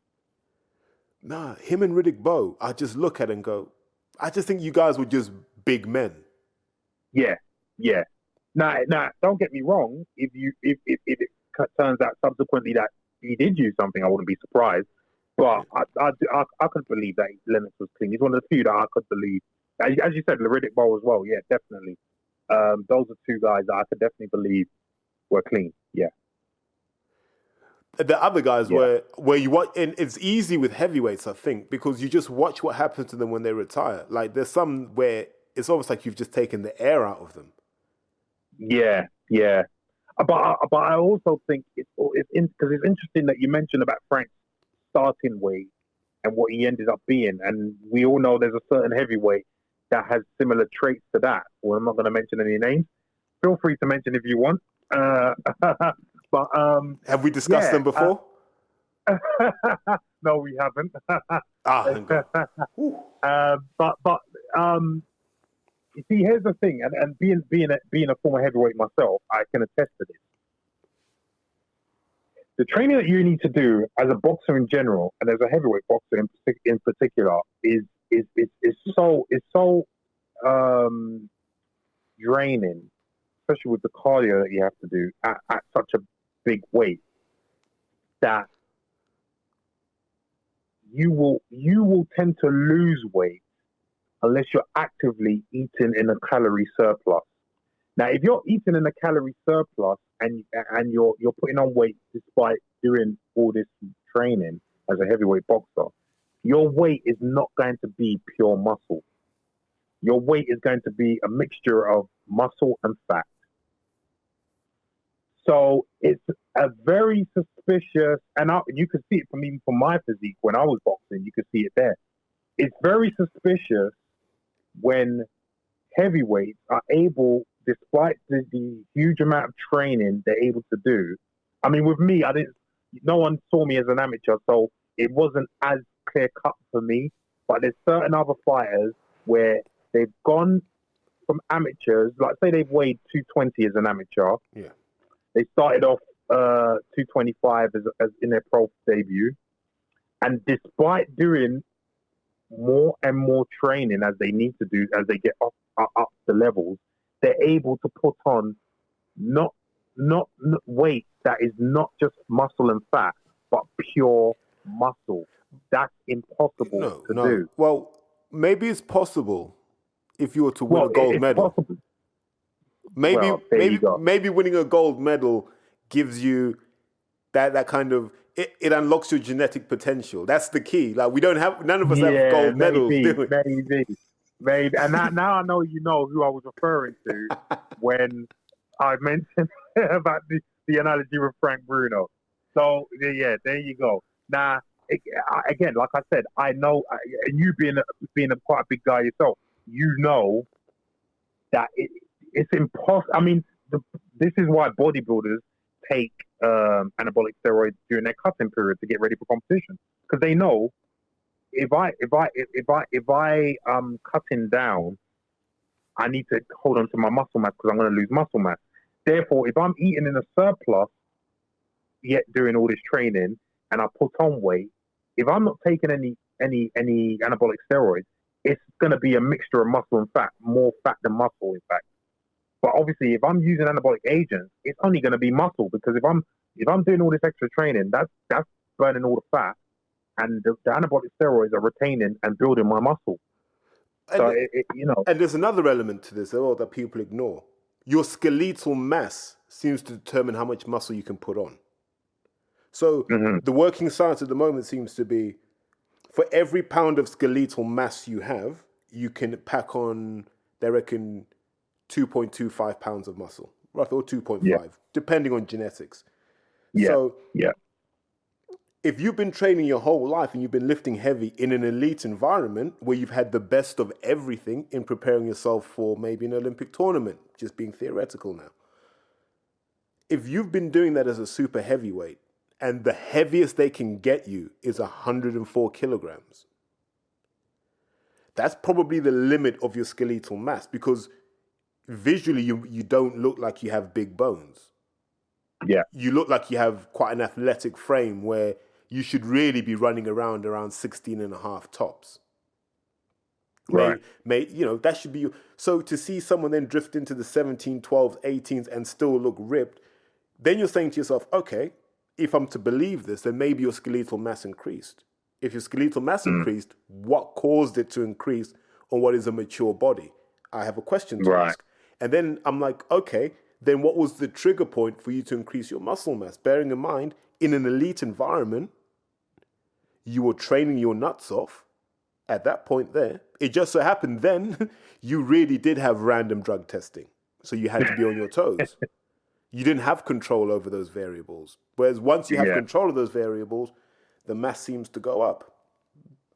there are questions to ask, and I leave the fans to make their own opinions on these matters. But it wouldn't be the first time. Just to touch on, because you mentioned round the clock random testing. People are of the opinion that that's the gold standard. There's no way to get around those tests. And I'm here to tell them that fortunately or unfortunately, there is a way to get around it. Now, what people don't seem to understand with the testing protocol is, even though they say round the clock, they have to give you what's called rest time. So between the hours of, I think it's 11, depending on which organization, because there's WADA, there's, UCAD, whatever. Depending on the organization, between the hours of 11 p.m. and either 6 a.m. or 7 a.m., they can't come for you to test you. So, and the cyclists were the first ones to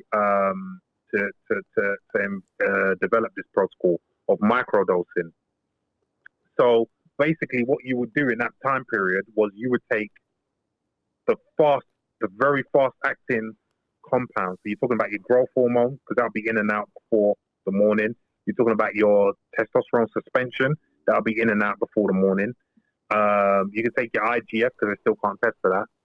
So that you would take all the fast acting stuff, even EPO you can take, and that'll be out before the morning.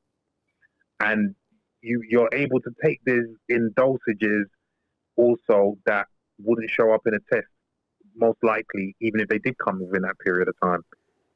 So obviously it's not the ideal protocol, because obviously you're limited to the amount that you can take and the drugs that you can take, because obviously you have to take only fast acting drugs. So your decas won't do in this scenario, but you can still dope and get some benefit. So for instance, testosterone suspension is in and out of the body within 2 to 3 hours. So if I take that at 11 o'clock at night, by the time 6 o'clock in the morning comes, that's out of my system. They will never be any the wiser. Growth hormone is the same thing. But in fact, growth hormone is in and out of the system within the hour. Within the hour. The same for EPO. They have no test for insulin. They have no test for IGF. So as you can see, it's and we're not even including all the designer steroids, i.e., Balco Labs, that can be done, if you've got the right chemist and a good amount of money. And so, just to follow that point, don't you find it interesting that Team GB seem to have this link up with, I'm never sure I think it's the University of Sheffield, not the Sheffield Hallam, but they have a link up with their biochemistry department. Oh yeah, that doesn't surprise me whatsoever, because any good team will, and it's always done under the guise of, we're doing research to make sure that we know what the body needs and blah blah blah. Listen, we know what the body needs for years ago. Like, there's nothing new in this much. What you're doing is making sure you test these guys to make sure, one, the protocols are going well, and two, to make sure they don't show up dirty in any test.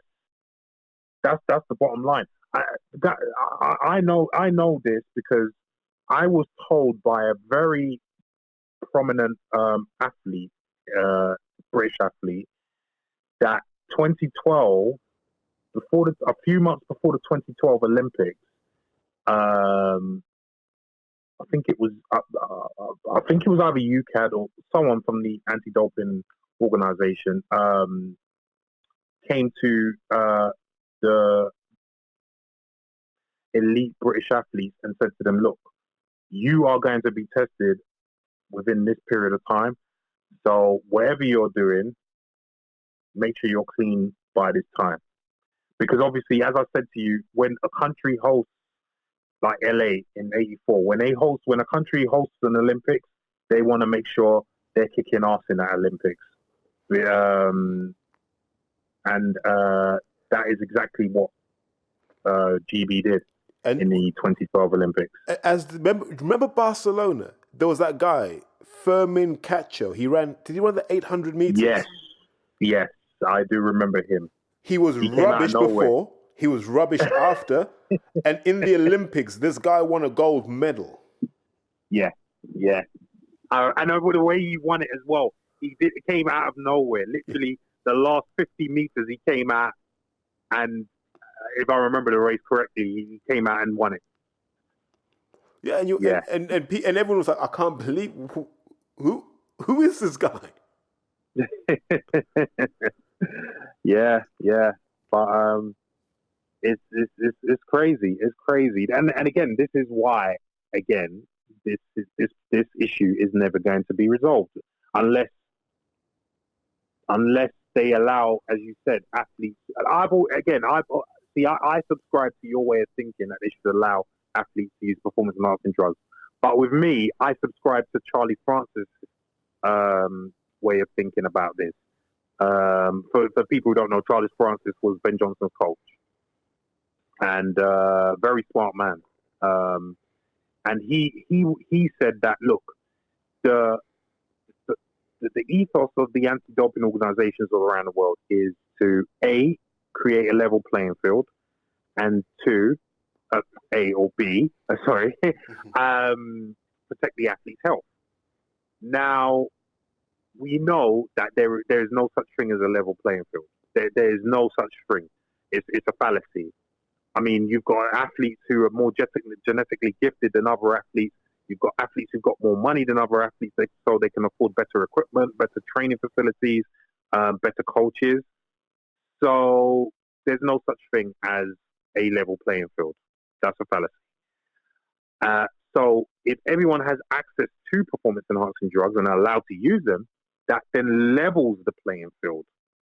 Because also you have individual genetic responses to these drugs, which could be better than others.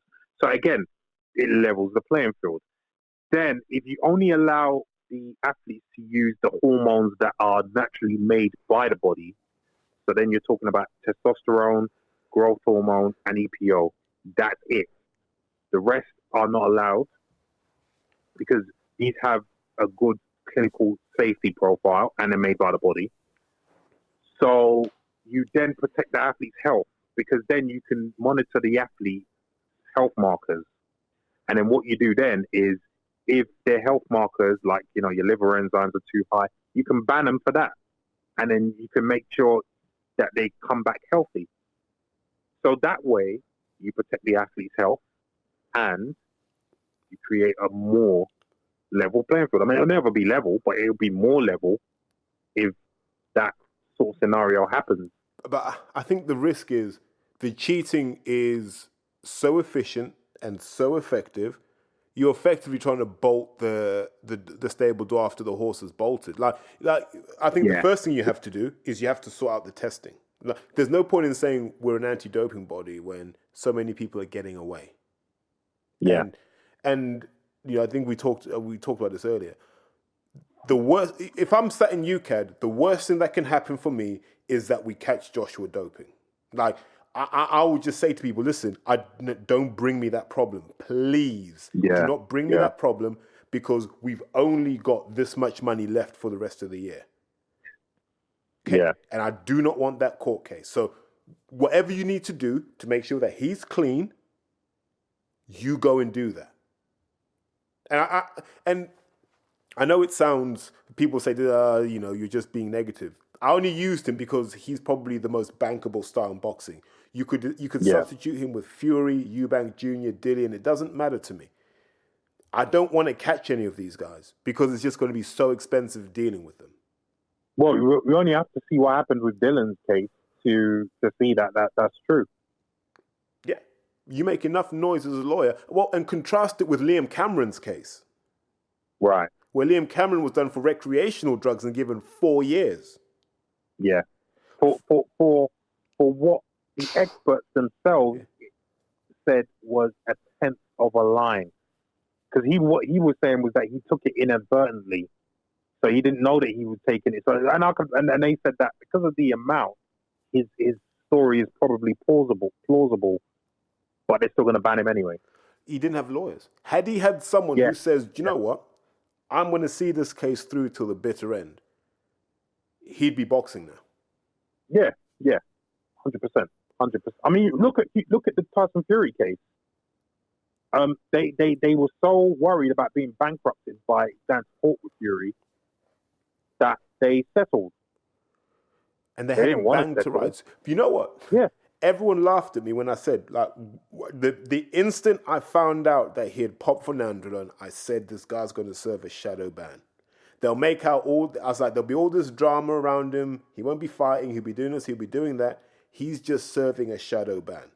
And then they're all going to shake hands at the end of it and go, right, you can go back and box now. Yeah. Because, like, just some of the messages I received around that situation was, it wasn't a case you could fight and win. You were literally just hoping you could make enough noise that UCAD would just go, we can't be bothered. And it looks like Dillian's camp learned from that and went, get the lawyers in early, flood UCAD with lawyer letters that come in at 200 quid a pop. Bang, bang, bang, bang, bang. Until you go, listen, we can't afford this. We need to find a way for it to go away. Yeah. And it's sad that we're there. But then let's go back to Operation Puerto in Spain, right? When they found the cyclist, the doctor in Barcelona, he was in Barcelona, wasn't he? The doping doctor, and he had all the blood bags. So they raid this guy's practice. They get all these blood bags, and there are a load of cyclists, which we expected. But what was very strange about that was the first people to go for the injunction were the Real Madrid lawyers and the Barcelona lawyers. Yeah, exactly. Immediately. You cannot publish the names of the samples that were discovered. Even now, WADA cannot, essentially they've gone, right, we've tested them, we know what's in them, we cannot tell you who's got what. Yeah. Because the lawyers said, nah, this isn't for public consumption. You weren't looking for these footballers. Interesting postscript to that story as well. Guess which tennis star also put an injunction in about that? Which came out. Rafael Nadal. And have you seen subsequently to that, his performance has dived and his physique has dived as well. Yes, and he's been getting more injuries. Yes. But don't forget who his uncle was. His uncle was Miguel Angel Nadal, who was a centre-half for Barcelona. So it's not new to him. Yeah. You see, and these are the things people don't want to talk about. They don't want to talk about the fact that there's doping in football. And we didn't even touch on it in boxing. One of the things that's happened in boxing actually is people now just have therapeutic use exemptions. Yes. That's what's happened. That's where the doping's at now. It's in the TUEs. Yes. So that's how a lot of people are getting away with it. Yeah. So to be an elite athlete right now, as a male, you need to suffer from hypogonadism, you need blood pressure issues, you need a weak heart, and if you've got asthma, perfect. You also need a low red blood cell count, ideally. These are the things you need to be an elite athlete. Yeah. Now pause for a second and remember what the kids at school who had that stuff were like at sport. They were the ones that always got picked the last. But now they're world champions. None of this makes any sense. It doesn't compute at all. At all. And so boxing fans don't like, I sit here and I go, if you just look at our time in the sport, if someone said to me Calzaghe doped, I'd nod my head and go, it wouldn't surprise me. I can't be definitive because he never failed a test. It doesn't surprise me. Enzo Macronelli failed a drugs test, and they have similar styles and a similar high output style. And Joe carried that into his late 30s. Yeah. So I have question marks. Ricky Hatton, from fat to fit in those timescales, and he'd always say, I just worked super hard. And I'm looking and I'm like, nah. Yeah, I have no doubt he used. I have no doubt whatsoever that he used. I've heard some stories from very credible people, and no doubt in my mind that he's used. See, and I wouldn't be surprised. And he's one of the nation's darlings when it comes to boxing, but I wouldn't be surprised. I wouldn't be surprised. And I know it means life's going to get awkward for me at boxing shows, but I'll stand by what I say. I wouldn't be surprised if Carl Froch was, Yeah. the beneficiary Yeah. of some research chemicals. And then the heavyweights, pick whoever you want. The answer is yes, in my opinion. Yeah. Pretty much. Because, and you'll know this because you're, being a bigger guy, there's a certain load that you just cannot do in a sustained manner. Your joints won't let you. Yeah. The road work, the skipping, the shadow boxing, the dipping, slipping, rolling. Like when you're heavy and you're carrying a lot of muscle, those are very violent movements, and you have to rest. I've been around big guys my whole life in terms of playing rugby. I know what 17, 18, 19 stone guys get like when they run too much or they exert too much, right? They're not the fittest of people. They are not the fittest of people. And after an exertion, they need a rest. I remember I was at, and I'll say it because I was at the Harlequins end of season do. I got invited because a friend of mine used to play. And I remember this. And everyone's just drinking their beers. And they were just telling stories. And there was a story about how one player discovered the other player's vials of growth hormone in the bathroom cabinet. It was a secret cabinet. It wasn't even like the office. It was a secret cabinet. And then that's when you're like, this is everywhere. But UCAD don't want to catch those people. They don't want to catch a Premiership footballer. They don't want to catch anyone that has enough money to cause havoc because they have to live within their means. Yeah. So what they look for, let's catch someone where there's a little bit of name recognition. It might be the individual or it might be the club. A little bit of name recognition, and it shows we're doing our job. We don't want anyone too big, just someone here. Yeah. Like the one time they got Linford when he was a coach. Yeah, exactly. When he was semi-retired, he did it. Yeah, exactly. And you're like, then you're like, why was Linford doping anyway? That was my question. I was like, what? Yeah, but Linford, and I know this because of the circles I was in when I was in track and field. He was quite vain because he was quite a big muscular guy. Yeah. And obviously he wanted to carry that into retirement. So hence why he would, and he still looks in good shape now. So it wouldn't be surprising if he was still doping now. But obviously that was the reason why he was still doing that at that time. So I want to come back to this statement that Hearn got offended by, where you said 90% of pay-per-view boxers are probably doping. Yeah. Why? This guy put on a heavyweight card where I don't think there was anyone clean on there, thank you. Thank you. And that was pay-per-view. That was pay-per-view. Now you see, this is why I laugh when he made. I mean, he obviously thought that would have been the end of it, but even from the comments on Twitter, everyone realized that he was full of shit. Because as you just said, he's put on. He's talking about pay-per-view fighters are clean and blah. He's put on a guy who's tested positive twice in Povetkin against his golden boy, and now he's going to put him against his number 2 heavyweight, right? He's put on another guy who tested positive twice in Lucas Brand on pay-per-view on pay-per-view shows. Numerous people. He had Jarrell Miller. Everyone and his mother, even Stevie Wonder, knew what Jarrell Miller was doing before he got popped. You can't be that big and throw that many punches per round and not be on anything. So, for me, Hearn wants deniability, but he knows what's going on. He had Luis Ortiz, But there you go. Another one. So Kid Galahad. Again, this is... Yeah. Billy Joe. He's down on a... You know what I mean? You can reel them off. He's collecting. You know what it is? It's like he's collecting dopers, isn't it? Yeah. You know what I mean? And again, I ain't got nothing against these people. You do what you want to do. But if you, as Eddie Hearn, are going to be an anti-doping advocate, but then you're putting on guys who have not only failed the test once, but twice,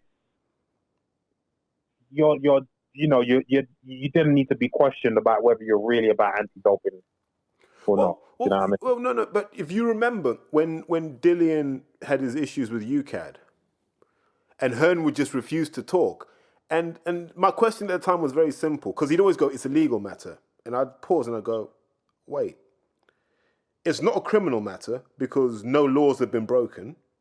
Exactly. For it to be a civil matter, he would have to have failed the A and the B sample, and he'd have to be banned. Otherwise, there's no legal matter to answer. Someone would have to initiate legal action for it to be a legal matter. No one seems to have initiated any legal action. Therefore, it's not a legal matter, which means, Eddie Hearn, you can talk about it. It is not under any restrictions." And you see, the fans bought into this because no one asked the question, what legal matter is it? Right. And I'm glad you mentioned that because I know you've got a background in law. Because a lot of people conflate what goes on with the anti-doping rules with law, and they're completely separate. Because in this country, you can use performance-enhancing drugs as long as you're not trying to sell them. They are legal for you to possess and use. So, legally, there's no problem. So it can be talked about, like as you said. And again, you would know more about this than I do because you have a background in law. Everyone gets scared because they get letters, right? They get letters that you can't say something. And the thing about the letter is designed to scare you. What you should actually say with the letter is, well, on what basis are you making the statement? Why can't I say anything? Oh, well, what you've said means that people could reasonably infer the identity of my client. And I'm like, no, you're saying that because you know who the client is and what they've done. The other person over there doesn't necessarily know. So it wouldn't pass that test. And I've had it before where I've just written back going, you have to show me the test that you're applying, and you have to show me the instrument that you're relying on. You haven't done any of these things. You can't just send letters intending to intimidate because I will charge you for my time too. And then, like I said, it just goes quiet because they go, actually, I think he knows what he's on about. It's funny you mentioned that because obviously I've been very vocal lately about the deal that UCAD did with me when they took and I would say illegally because it was my property, my legal property. They took 3,000 D-ball tabs from me. And at the time I didn't really think, I just gave up because they said they signed a contract with me, a consent order that when I retire, I will get those back. So I retired. I asked them for my pills. And they were like, oh, we need to find them. Then they were like, we've lost them. So I said to them, well, I need compensation for that. At the moment, they're refusing to compensate me, which I am taking legal action over. What were you going to do with 3,000 D-ball tablets? Well, this is what I would like to know, what they've done with it. Like, so I have... so obviously, I've been very vocal about this, as you've seen on The Guardian... newspaper on the barbershop show and obviously on your show. I've been very vocal about what you could have done. Then I get an email a few days ago from their solicitor from Bird and Bird saying, well, these matters are confidential and you signed a confidentiality agreement in that contract, so you cannot be saying this stuff. But I've ignored that because at the end of the day, part of that confidentiality contract states that you have to give me back my stuff. You've broken your side of things, so I've not got any. I'm not obligated to then fulfill that part of the contract because you've already broken it. So it's the whole thing about it's all about primacy of contracts, isn't it? So if you sign an agreement with UCAD that says, "Look, I will retire, but you got to give me my tablets back," then they have to do that. Unless the only defense to that is to go, we had a reasonable suspicion that he was going to take them and then come back and box again. But even then, that doesn't give them the right to get rid of them. No. And so once the contract isn't performed into its terms, the confidentiality agreement only covers the nature of the previous agreement. So you can't have a confidentiality agreement to talk about a contract that was never performed. So you're allowed to talk about it. You just got to dare the geniuses at Two Birds to sue. UK don't have the budget right now. That Dillian stuff took money out of their pocket. They don't have the money. Oh yeah, without a doubt. Yeah, if worse comes to worse, we will crowdsource legal brains and we'll challenge them, because where are the tablets? That's all we want. Where are the tablets, or where's the compensation? Afterwards, we're going to ask you, Larry, what did you do with the 3,000 tablets? I don't even know how long that cycle is. That's like a 10-year cycle. Well, they're 5 milligram tablets, so it's not like they're it's not as voluminous as it sounds in the terms of cycling. I mean, that's a few cycles worth. Don't get me wrong, but yeah.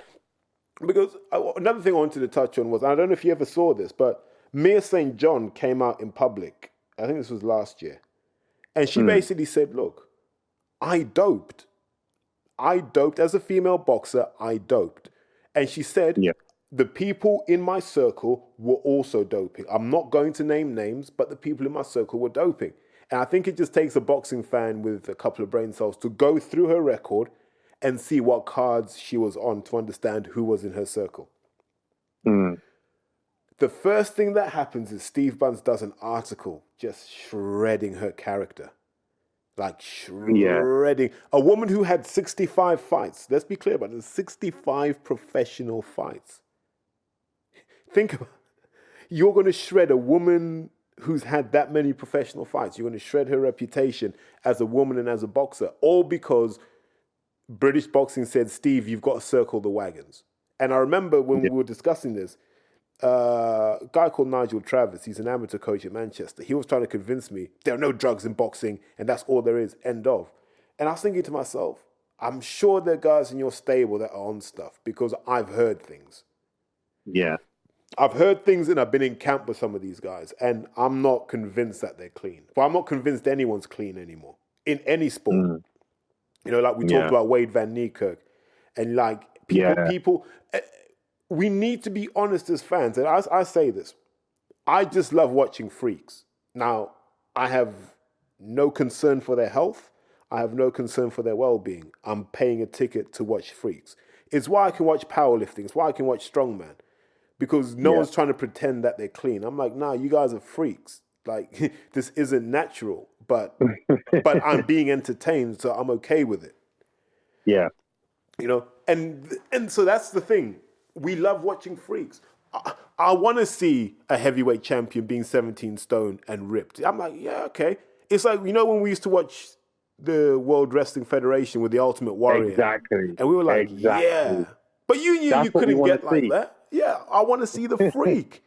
And we all need to be honest as fans and say that. So you were right. 90% of people on pay-per-view doping? I'd say so.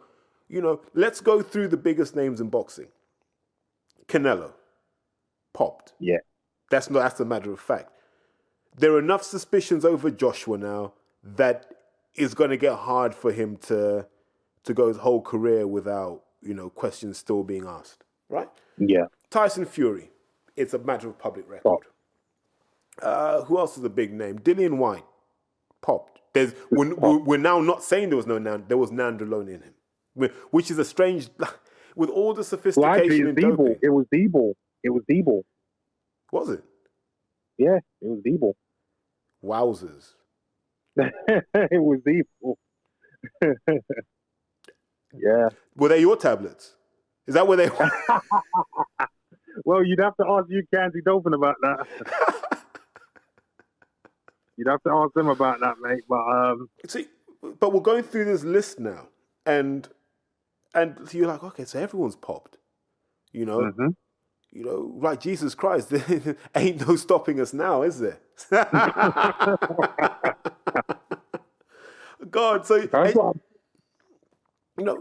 even the guys in the 90s. If someone told me, and I'm not casting aspersions, but if someone said to me that collection of middleweights and super middleweights of the 90s were doping, I'd probably believe that too. I'm just so jaded now because of what I've seen and what I know. I remember I got a text message from a girl I know, and she's a rugby player, but she's done a few white collar fights, and she was basically telling me that she had to go to the doctor because her whole hormone system just collapsed. and she had to go and be honest with the doctor, and she was telling the doctor that she was taking Winstrol. My God. So she's taking Winstrol. I can't remember the dosages, but she's taking Winstrol and she's taking ipamorelin as well, so as a growth hormone peptide. And so I'm thinking to myself, is this happening in boxing as well on the female side? Because if it is, God help us. Yeah. Because you look at some of those physiques, right? And I go, they look like the physiques of the female runners who are popping anyway. Right. So, and we come back to the whole thing, what we said before. What I see in athletics is normally mirrored in what I see in boxing. Yes. Yeah. So now I look at the female boxers and I'm like, who's actually clean? Because there's certain gyms and they'll say to you, look, you're talented, but your strength's low, your stamina's low. And they'll go, well, what do you want me to do about that? I do all the road work I can. It's like, that's not enough. And that's when you get the invitation to the dark side, isn't it? It's like, yeah. You have to do something about it. What do you mean? You have to do something about it. Okay, what would you like me to do? That's better. And then you get given your medicine, you get given your schedule. This is what you have to do and when. And I suspect what happened with Dillian was he got his days wrong. Yeah. That's what I suspect. He just chose the wrong day to eat steak. It happens. But I think the female side of doping is the one that worries me, because in athletics I think it's well understood and well managed. I'm not saying it's perfect, but it's better understood than sports like rugby, and definitely better than sports like boxing. Because I wouldn't be surprised if they've got the women on male type microdose cycles going, yeah, well, if it's good enough for him and he's lighter than you, you take it. And I can imagine that's happening. Yeah. And with the influx of female boxers in this country now, and the fact that it's becoming more popular, hence more money, you're going to see an influx of women doping, and then women probably getting caught as well. Which I think in the years to come, people are going to see that more and more. Yeah, and it shouldn't be a surprise, because, like we've said, if you're in the right circles, you're almost surprised everyone else doesn't know. Yeah, because it's so brazen. It is literally like, well, you try this. I've been at a rugby tournament and I've seen a bottle of Anavar drop out of a bag. Oh, that's funny. That's hilarious. And poor girl, she played rugby for Ireland actually, and she was like, no, I just dropped my supplements, and I was like, no, I know what Anavar is, right? A little bit more than the supplement. Cut the bullshit. Now look me in the eye and just pray that I don't talk to people about this, because I've seen this with my own eyes. She probably thought that you're using, so she probably didn't care. Mate, not with the belly that was hanging out at the time, mate. Wow. Mate, you know what? I survived that tournament on just experience. I just put myself in the right places. I was like, there's going to be no running in this tournament. Live off experience. Experience, yeah. So it matters.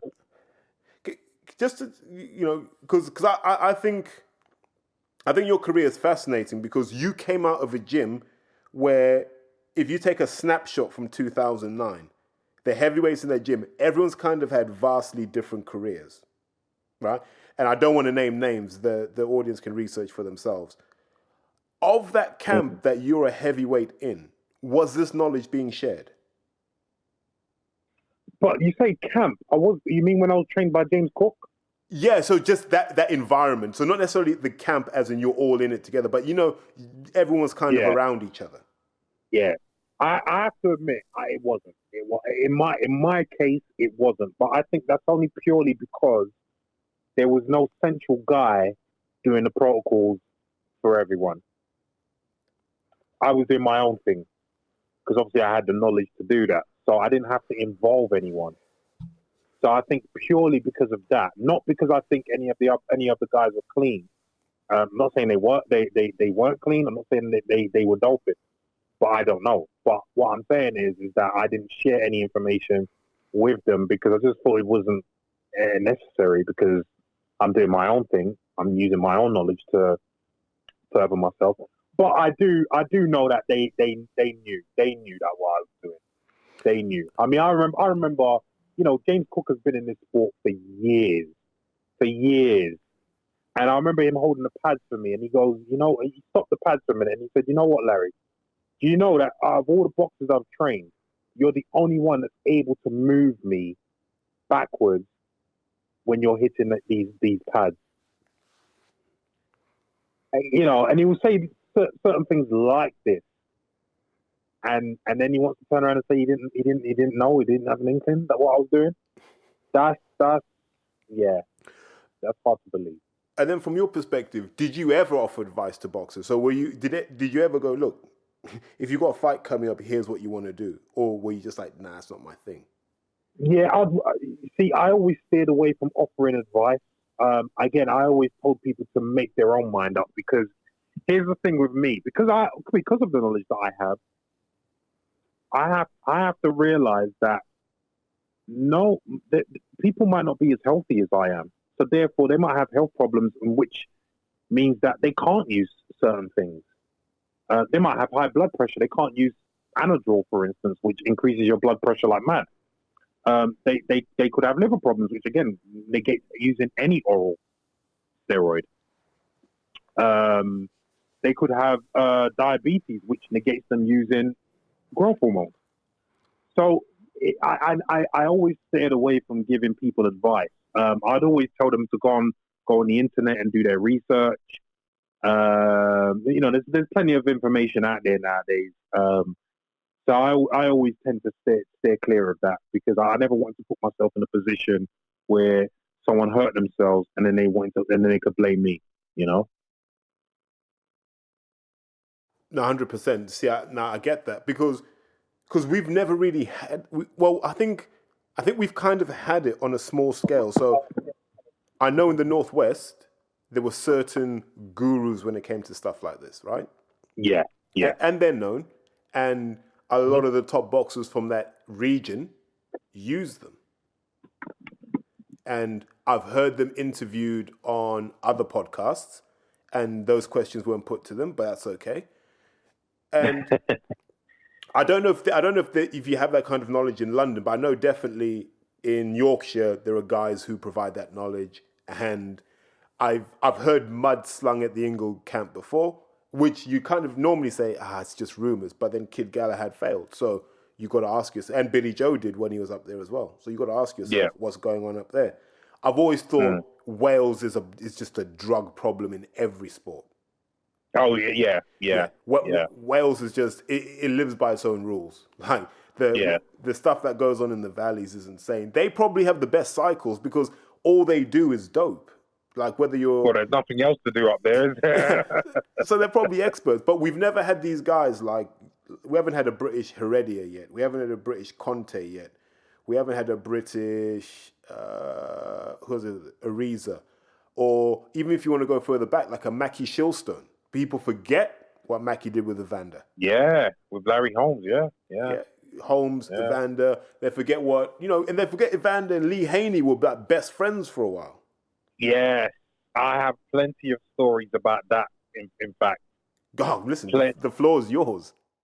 Because a good friend of mine, Terry Dunstan, has sparred Evander. In fact, he sparred Evander when he was getting ready for Lennox. And it was actually Lee Haney that introduced Terry to ephedrine. And that's when I found out for sure about Evander using EPO. Because if you remember, there was a thing about Evander having some sort of heart problem. And then all of a sudden that went away. Because it wasn't heart problems, he just overdid it with the EPO and his blood got too thick. So his heart found it difficult to pump it around. Yeah, because he kind of retired for a bit, then unretired. Yeah, exactly. Just took a break, let the red blood cells clear his system, and he was good to go again. So and then there was the whole Evan Fields. Do you remember that whole thing with him? Evan Fields, Yeah, who lived in exactly the same house. yeah, yeah, yeah, and had stuff sent to him. Yeah, exactly. So, we all knew what uh, uh, Holyfield. Holyfield was doing. And in fact, Holyfield, not only did he have Lee Haney, he also had. Do you remember Dr. Fred Hatfield? Yeah. Also had him as well on his team. World champion powerlifter. So are we? yeah. Yeah. Are we surprised when you? But again, this just talks about the cross training that I always talked about. In fact, not only he also had Kurt Angle on his team. Just because Terry told me, because when Terry used to train with me, he used to do a lot of wrestling with me as well, and he got that from Holyfield's camp. This is why Holyfield was so strong in the clinch. Wow. Because he worked with Kurt Angle doing wrestling, and to lower his center of gravity. And yeah, this is why he was so strong in the clinch. I mean, you only have to watch him when he was fighting Tyson to realize how strong he was in the clinch. And not even that, when he fought Bolt, he was so effective in the clinch. Yeah. Even though he was a smaller guy. So yeah, it's I've heard some stories from Terry about that. Where is Terry Dunstan now? He's training. He's training different clients. I think he trains some people for. He's some of the footballers for Swansea. I think he's actually the strength and conditioner for Swansea football team. And he trains a whole load of private clients in Ilford. I forgot the name of the gym. But yeah, he's doing well. He's doing all right for himself. God, I haven't seen him for years. I remember once I showed up at Repton, like just randomly. I was like, I haven't trained all week. Let me just pop in. And I think he was the only guy my size in the gym. He's like, we'll do a few rounds. I didn't even know who Terry Dunstan was at this point. and a lot of people won't know this, but you got to go back and watch Terry Dunstan fights to understand what I mean when I say this. There was no point in me even throwing punches. I was like, I'm hitting air right now. So my best bet is just to cover up and just wait for the bell, right? Let's not be stupid here. And we've all been there with Terry. there are only two people, like big guys, where I'm like, I'm wasting my time. He's one, Dominic's another. Where I'm like, I'm just wasting my time being here. Like at least just let me hit you. When you get to that, you're like, what are you getting from this, man? Just let me hit you. At least get some benefit from it. Oh man, yeah. Terry was one of the most talented boxers not to win a world title in this country. Definitely. I mean, a lot of people mention Curtin Lang, and obviously he is one. But I think a lot of people forget about Terry when they mention Curtin. Because I'm not disputing that Curtin wasn't the most talented boxer to not win a world title, but Terry's definitely up there. I mean, he almost did win a world title. I forgot who he fought, but he was winning every single round when he fought for the IBF world title, and he then got knocked out in the last round. It's But you see, so it is. And what I love is I think that Holyfield story exemplifies one of the challenges. When boxers get into camp, it's the analogy I use is like, it's like a terrorist cell, right? Everything happens in the group, and then when that group is done, it doesn't spread. So whatever doping knowledge is in this group comes back together for every fight. And that's why you see the top guys tend to keep the same people around them. Yeah. Because exactly. You've got to keep people happy for a start because they can talk. And two, you want to know that you can just slip straight back into it, right? This is what we have to do. Yeah, I'm comfortable that we've done it before. Bang. Yeah.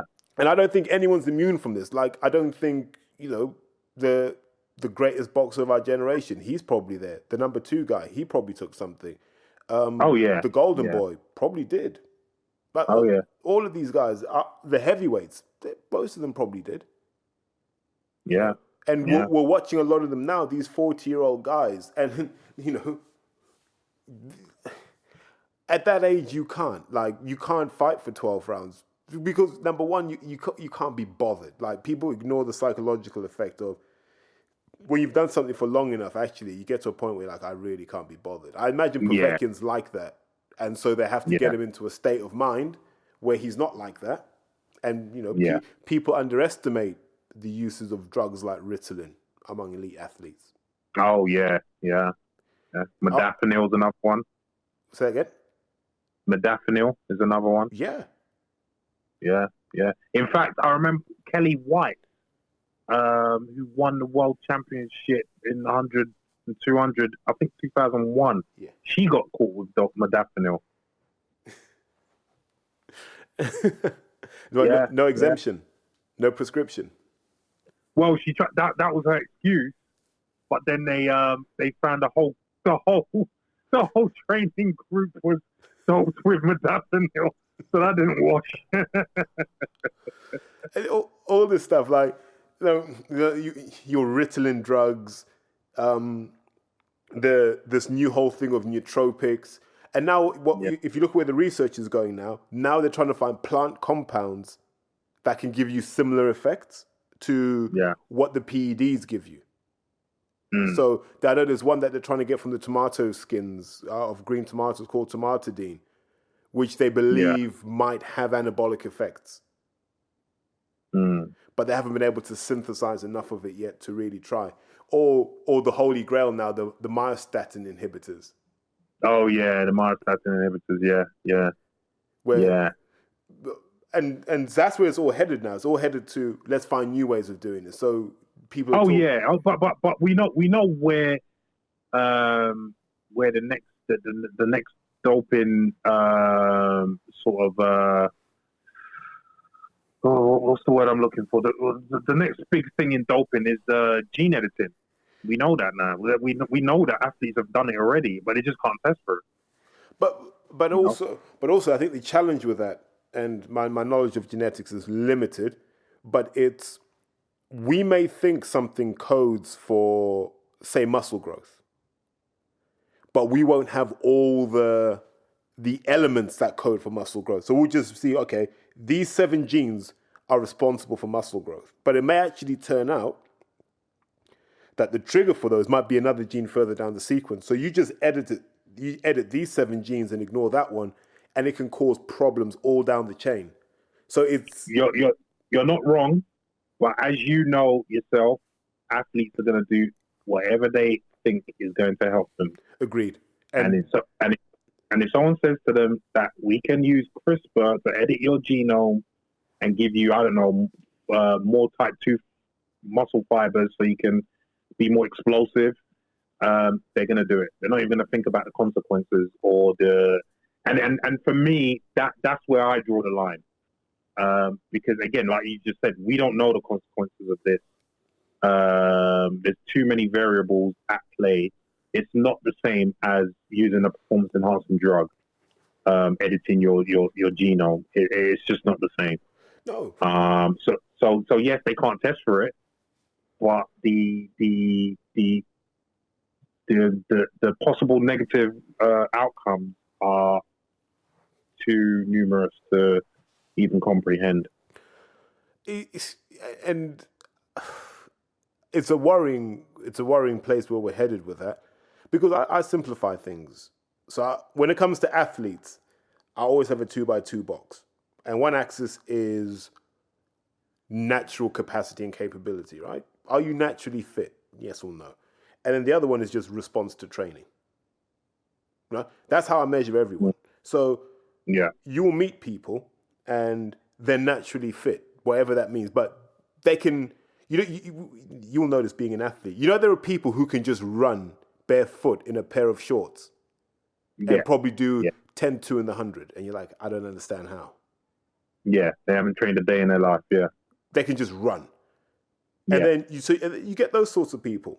Now, you also get some people who can't do that, but their response to training is so high, they close that gap in no time at all. Yeah.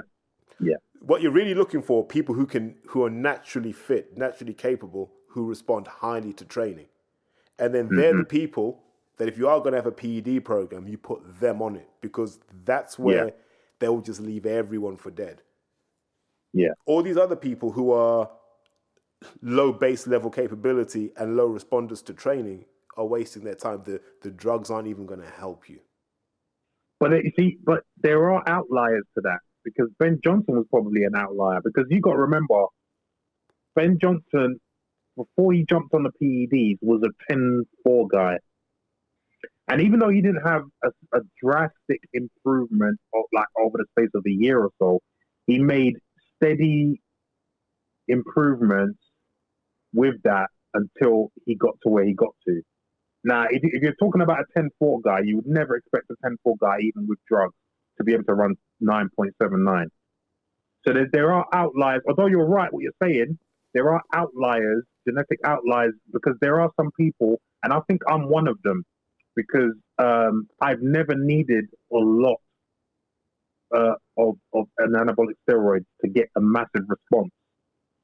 And I'm the kind of person that even creatine, like I go on creatine, people think I'm taking steroids, because the response I get from creatine is just ridiculous. It's nuts.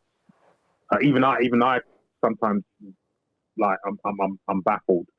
But I'm the kind of person that if you've got a supplement and you want to know if it works, let me use it, because then you will see very quickly if it works or not. So, I think I'm an outlier in that respect. And so, like I'm saying, you're generally very correct, but there are genetic outliers there where their genetic response to drugs are so that it can even bump them up past the guys who are even more genetically gifted naturally,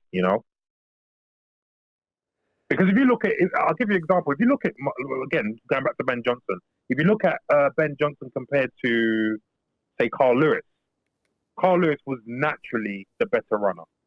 You could see any technique. He was naturally the better runner. He flowed more. His transitions were more smoother. But this is why I think Charlie Francis is a genius. He took what Ben Johnson had, which was that explosive start and that quick transition acceleration into his running, and just improved on it. And he improved his technique slightly, but what he did was he decided, right, I'm going to improve his power to the point where he's so much more powerful than everyone else. Technique isn't going to matter that much. I mean, the guy, if you read Speed Tracks, the guy was benching 180 kilos. And he couldn't have weighed more than 13 stone, if that. Ooh. He was benching 180 kilos. That is ridiculous strength. And it's funny because when you watch that, I've watched that race even now. When you watch that race and you see his shoulders, and because Charlie Francis had a theory which turned out to be true in the end, that if you get your shoulders really strong so that they can power your arms very quickly while you're sprinting, that will dictate how quick your legs move. Because everyone used to think it was the other way round. And they've done research to show that, yes, that's actually the case. The shoulders dictate how quick your legs move. And if you watch that race, and any other race Ben Johnson's been in, you'll see that that's what he concentrates on. And that was what Charlie Francis taught him. So, Carlos was naturally the better runner. But I feel like the improvements Charlie Francis made to him, plus the drugs, then just moved him up that level that Carlos couldn't get to, even though he was on drugs. That's mad, isn't it? Because I've literally just run that race back in my head to think that we're still seeing guys run 9.79, and Ben Johnson ran 9.79, almost cruising towards the end. Yeah. And he did that, what? So we're talking about over 30 years ago. Yeah. No, hold on. We're talking over 4, almost 30. No. Yeah, it's about 32. Yeah, over 30 years ago. Yeah. And over 30 years ago. That's nuts. And like you said, cruising. He could have run 9.6 if he didn't slow down. Looking behind, not even so he looked behind him with his hand up. It's nuts. And that's for me. That's why he's my top sprinter of all time, because that run. I mean, the run he did the year before in Rome when he broke the world record and he ran 9:83. That was phenomenal. But you can see he was motoring all the way to the line. So, and it's very similar to what Bolt did when he broke it in London. And he was slowing down, looking. He kind of emulated Ben Johnson in that sense. Yeah, it's just crazy. It's crazy. And do you buy into the Usain Bolt myth? What, that he's clean? Yeah. Hell no. Hell no. And if anyone wants to argue with me about that, feel free. But you have to, people need to understand that out of the top 10 guys, the top fastest times in the world, he obviously Usain Bolt's at number 1, and he's never tested positive. From number 2 to number 10, they've all tested positive at some point. So either people are trying to tell me that drugs don't work, which we know is bullshit, or Usain Bolt's on something. It's either one of the two, and we know drugs work. You know what I mean? So, people need to get their head out of the clouds, really. And listen, that doesn't take, because you see and I think you touched on this earlier. When we say things like this, that's not to take away from the hard work the man's had to do, because drugs or not, he's had to work his arse off. In fact, with drugs, he had to work his arse off even more.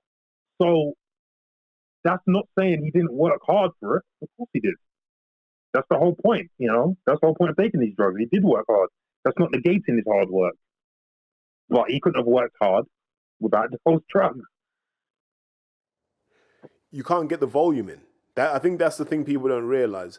There's a certain training volume to deliver these freakish performances in whatever sport. It can be powerlifting, it can be boxing, it can be football. To deliver at that level, the volume of training you have to put in would break your body if it was just normal. Yeah. And it's one of the arguments they have for the Tour de France, where they say, look, the Tour de France is so destructive to the human body that doping actually keeps the riders healthier. Yes.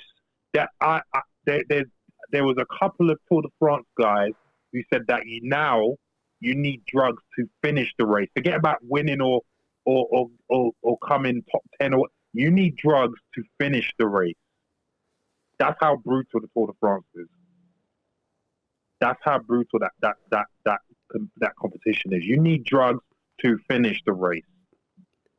That's crazy. And then so now you're looking at a 12-week camp at world level on pay-per-view. May I add? Now look at the volumes you need for that. You're training 2 or 3 times a day. You're sparring God knows how many rounds. Let's say you're doing 100 to 120 rounds. The human body is not designed for that. Exactly. It's not designed for that, because if you go back to the old timers, people go, well, look at the old timers. But the old timers just pretty much fought, ticked over. They didn't have specific camps because they were fighting so regularly. Yeah. So actually, those 120 rounds that people do in sparring in camp, they were doing a large part of that just fighting. And so it took the strain off the body, because... That's actually true. That's very true. Yeah. Yeah. And it's why, if you look at American trainers now, American trainers value activity over training. Because they're like, it's a better way for you to get your rounds, and you don't have to do as many rounds. But because I look at these guys and I see what guys are doing in camp now. And, I've tried it before. I had some time off. So I shadowed a former heavyweight champion. And I was like, look, I'm going to do what you do day by day. I got about 4 days in. I woke up on the 5th day and my body was just like, nah, stop. and you're getting those aches and pains you've never had before. So like your hips hurting, your ankles, and it's not even like the bones in your ankles. It's like the little muscles that stabilize. Like, well, these pains don't make any sense. And I'm like, someone does this for 12 weeks. I'm like, it's not possible. It's not possible. And I'm tired of hearing I'm super fit. I'm just a genetic outlier. No. Even a genetic outlier, we're not robots. So you might be able to handle a slight more volume than someone else, but that's only slight. You're still going to feel it, and you're still going to regret if you don't have any support via PEDs. Yeah. And this is what I was telling, because I remember when I first became a pro, and I was working a full-time job at the time up until I got my Southern Area title. And so I would train in the morning before work, then I'd work, then I'd travel 2 hours to the gym to do another training session, and then go home and then rinse, repeat. I told someone that if I didn't have the drugs, there's no way I could have done those. There's no way I could have done that. 6 days a week. There's no way I could have done that. Absolutely. To work a full-time shift. I mean, we're talking about some boxers can't do that, and they don't even work full-time. They just boxing. And even with PEDs, they can't do that. And people think I could do that and work in a full-time job? No frigging way. No frigging way. There's no way I could have done that without PEDs. And this is the problem that a lot of boxers who are not at the top level, or nowhere near the top level, and are just starting out, face. Because we all know that very few boxers actually earn a living through this sport. So they're in that dilemma. And again, this goes back to what I was talking about, where boxers don't care, for the most part, about doing things properly, doing things morally. And again, even that's a stupid statement, because everyone has different morals. Just because one person has these sort of morals doesn't make them the right morals. That's your morals. Someone else has a different set of morals. That you know what I mean. But you know, their primary aim is to feed themselves and their families, and to do it the best way possible, like to earn as much as possible. So they're going to do what they need to do. And this is why, even to this day, again, when I go to boxing gyms to train, I get it from especially the guys that are fighting on the non-TV shows, who have to sell tickets to get a fight, and sometimes don't even get paid because they only sell enough tickets to cover their opponent. They asked me what they should do in terms of performance-enhancing drugs. You know? But if you were to talk to these people away from the gym, they'll be like, no, we don't believe in performance-enhancing drugs, no. Yeah. But the reality is they want to further themselves in the sport and earn money. And that is a way of them to do it. So they're not, you know, and that's why people, it really annoys the shrimp boxers come out with, oh, I want to do it the proper way. No, that's not, and those same boxers, I'm quite sure, 9 times out of 10, if they were given, if someone came up to them, like if Al Heyman came up to them and said, right, I've got a fight for you, but I want you to use this, and this, and I'm going to give you £2 million, they'll be so quick to jump on that. It's ridiculous. It's all window dressing, isn't it? Let's be brutally honest. The anti-drug rhetoric's window dressing. When I hear people making noise on social media about drug cheats, it feels like they're protesting a bit too much. Yes. And, you know, I'll hear guys like Bellew talking about, it's disgusting, fucking disgusting. Why would you do that to another human being? And they get really moral. And then I look and I go, I know how you were boxing in your mid to late 30s. And I have questions. That's all. I have questions. Yeah. But I would never judge you negatively for doing it. I just want you to be truthful with yourself and truthful with your fans. Exactly. I was going to ask you. Are you plugged into anything happening at GB? Because we all forget about the Muhammad Ali situation where he failed his drugs test. And first things first, I know from experience, if a kid, and Muhammad Ali was I think he was about 20 at the time, if a kid goes into a gym and says, I want to take steroids, right? Go into a hardcore gym, everyone in that gym will go, mate, you're growing now, like you're doping now without even taking anything. We wish we were you, right? That's the general view that people will have. Like, mate, we wish we were you, right? So they'll say, come back in a couple of years when your body's done all of its growing. Then, yeah. So I was like, if no one in a hardcore gym would have suggested that, where did he get this idea? Because I think he fell for Trembolone. Wow, the big boy stuff. And the thing about Tren is you don't take it on its own, because I think it would just shut everything down. Yeah, you need to take it with test. Yeah, so already we know for certain there's a test base. You've got your Tren there, and it's starting to feel a bit like the cocktail the Russian guy had in Icarus, isn't it? So now I'm like, was there some Anavar in there as well, or did they give him something else? But now it's looking very sophisticated. It's like you were on something that someone's created for you. You're at GB 4 days a week. So where are you getting this knowledge from? And he was never allowed to speak, if you remember. He was never allowed to issue a statement.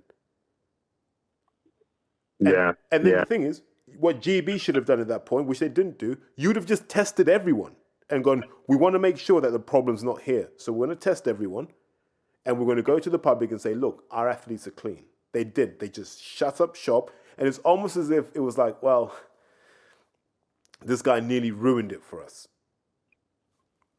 And my suspicions were confirmed, Larry. I'll tell you when they were confirmed. It was when someone left the GB setup. I'm trying not to draw too much attention to the name. Someone left the GB setup, and we're having a brief conversation. I said, why? And it was like, they were asking me to sell my soul. I didn't delve any deeper, but I read into that there's a price being asked here that someone's not willing to pay. And it can't be a training thing because I know the work ethic. Yeah. So then I was like, this is all you've dreamt of. Why would you come back? And that seemed to be the undercurrent. Like, they're having you take things you shouldn't probably take. Yeah. That is not surprising to me. Because even though I don't have an insight into the GB setup, I have heard from the grapevine that it's a lot like the cycling setup. And you've noticed how with just like GB boxing, British cycling has gone from not being able to place at the tour to winning the tour back to back in a short space of time, which never happens.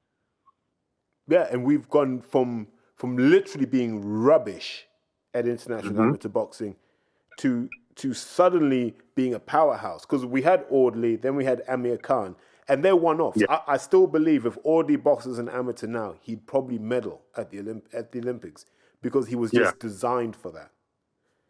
Yeah. Amir Khan, designed for the amateurs, and he was designed for that clicking system. So I can see how they won. I can kind of guess how De Gale won, but it was when 2012 hit. Well, for that run up to 2012 and then into 2016, and we ran away with it. But then what happened? People saw what GB were doing and said, we need to do the same thing. Now all of a sudden that gap's closed again. And it's no coincidence. And it can't just be, if we build a dedicated facility, it's suddenly easier. It's like, no, boxing's a very simple sport. So what's really happening here? Yeah.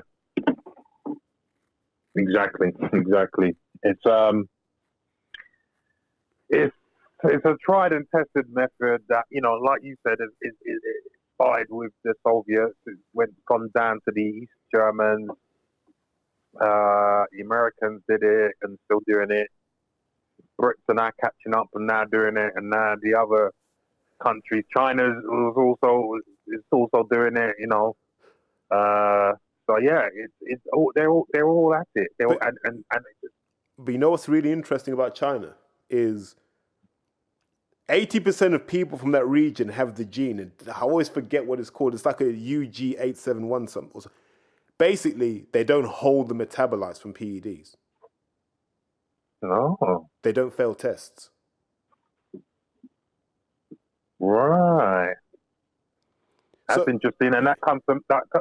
See, this is where this whole gene editing thing comes into it, and in a country like China where anything goes, Because if the government says, right, you're doing this, you're doing it. Otherwise, you're in trouble.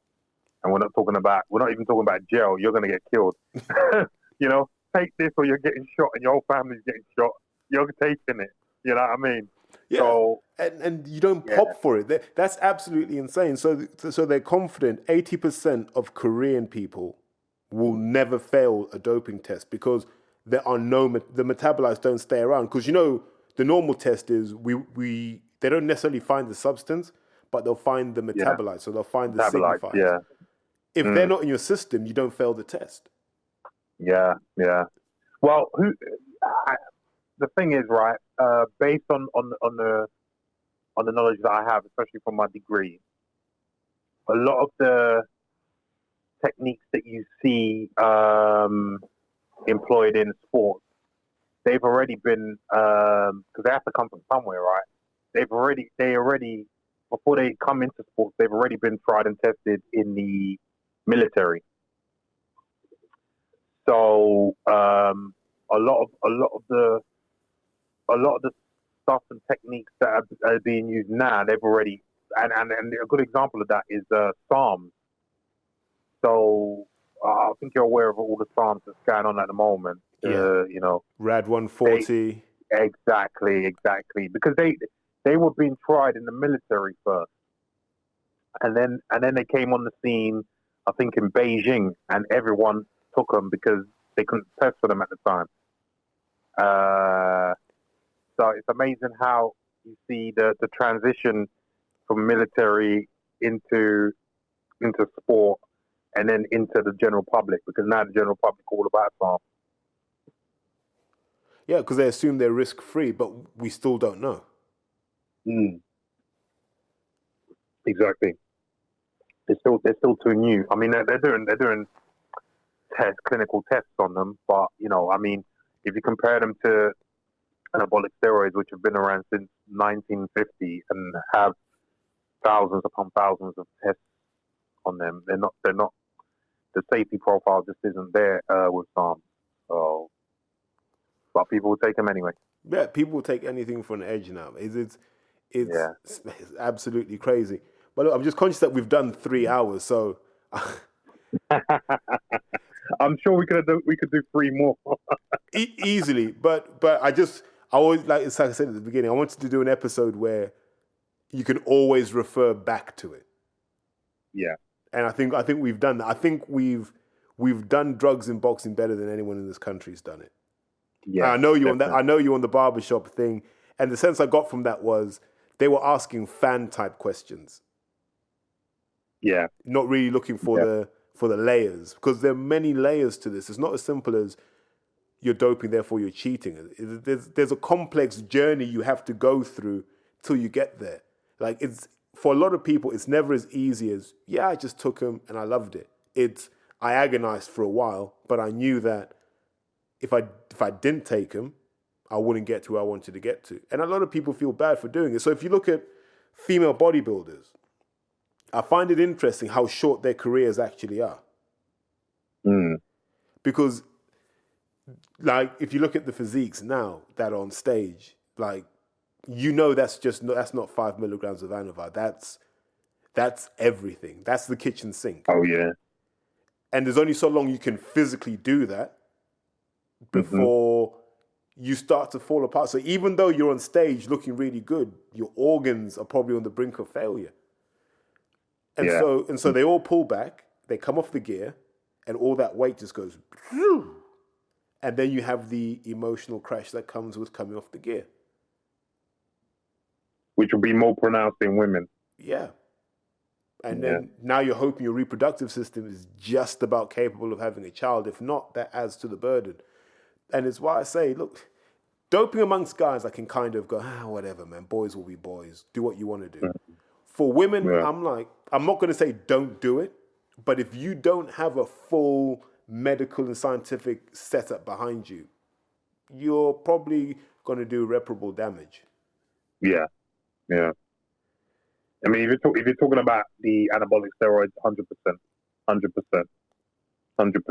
You know, I have to say I am against women athletes using anabolic steroids for the because of what we mentioned earlier about basically emasculizing themselves. I mean, if you're happy to turn into a male, then fine. But I'm guessing 99.9% of women athletes out there are not. So, yeah, it's a situation that, like we said earlier, is gonna arise very quickly in female boxing. Yeah, I think it's there already. Oh yeah, I think in terms of the effects, the side effects, should I say, being caught, I think that's what's going to arise a lot more now. Yeah. Yeah. But Larry, listen, I really appreciate this. I've enjoyed this. This has been definitely the most enjoyable episode I've done because it's. I think we've got out of it everything that we needed to. I really appreciate your time. For those listening, let people know how they can get hold of you if they have any questions. Yeah, so I am on Twitter at Larry Olubamiwo, and I am also on Instagram at Larry Olubamiwo. So you can hit me up there, no problem. I need to follow you as well, so I'll get on that this evening. But really appreciate it. I hope the guys listening to this, I hope this gave you everything you want. I don't think you need another episode on drugs and boxing after this. Larry, once again, mate, really appreciate that. Thank you very much. No problem. It's a pleasure. Glad I didn't disappoint. Definitely not, mate. Definitely not. Thank you. Thank you again.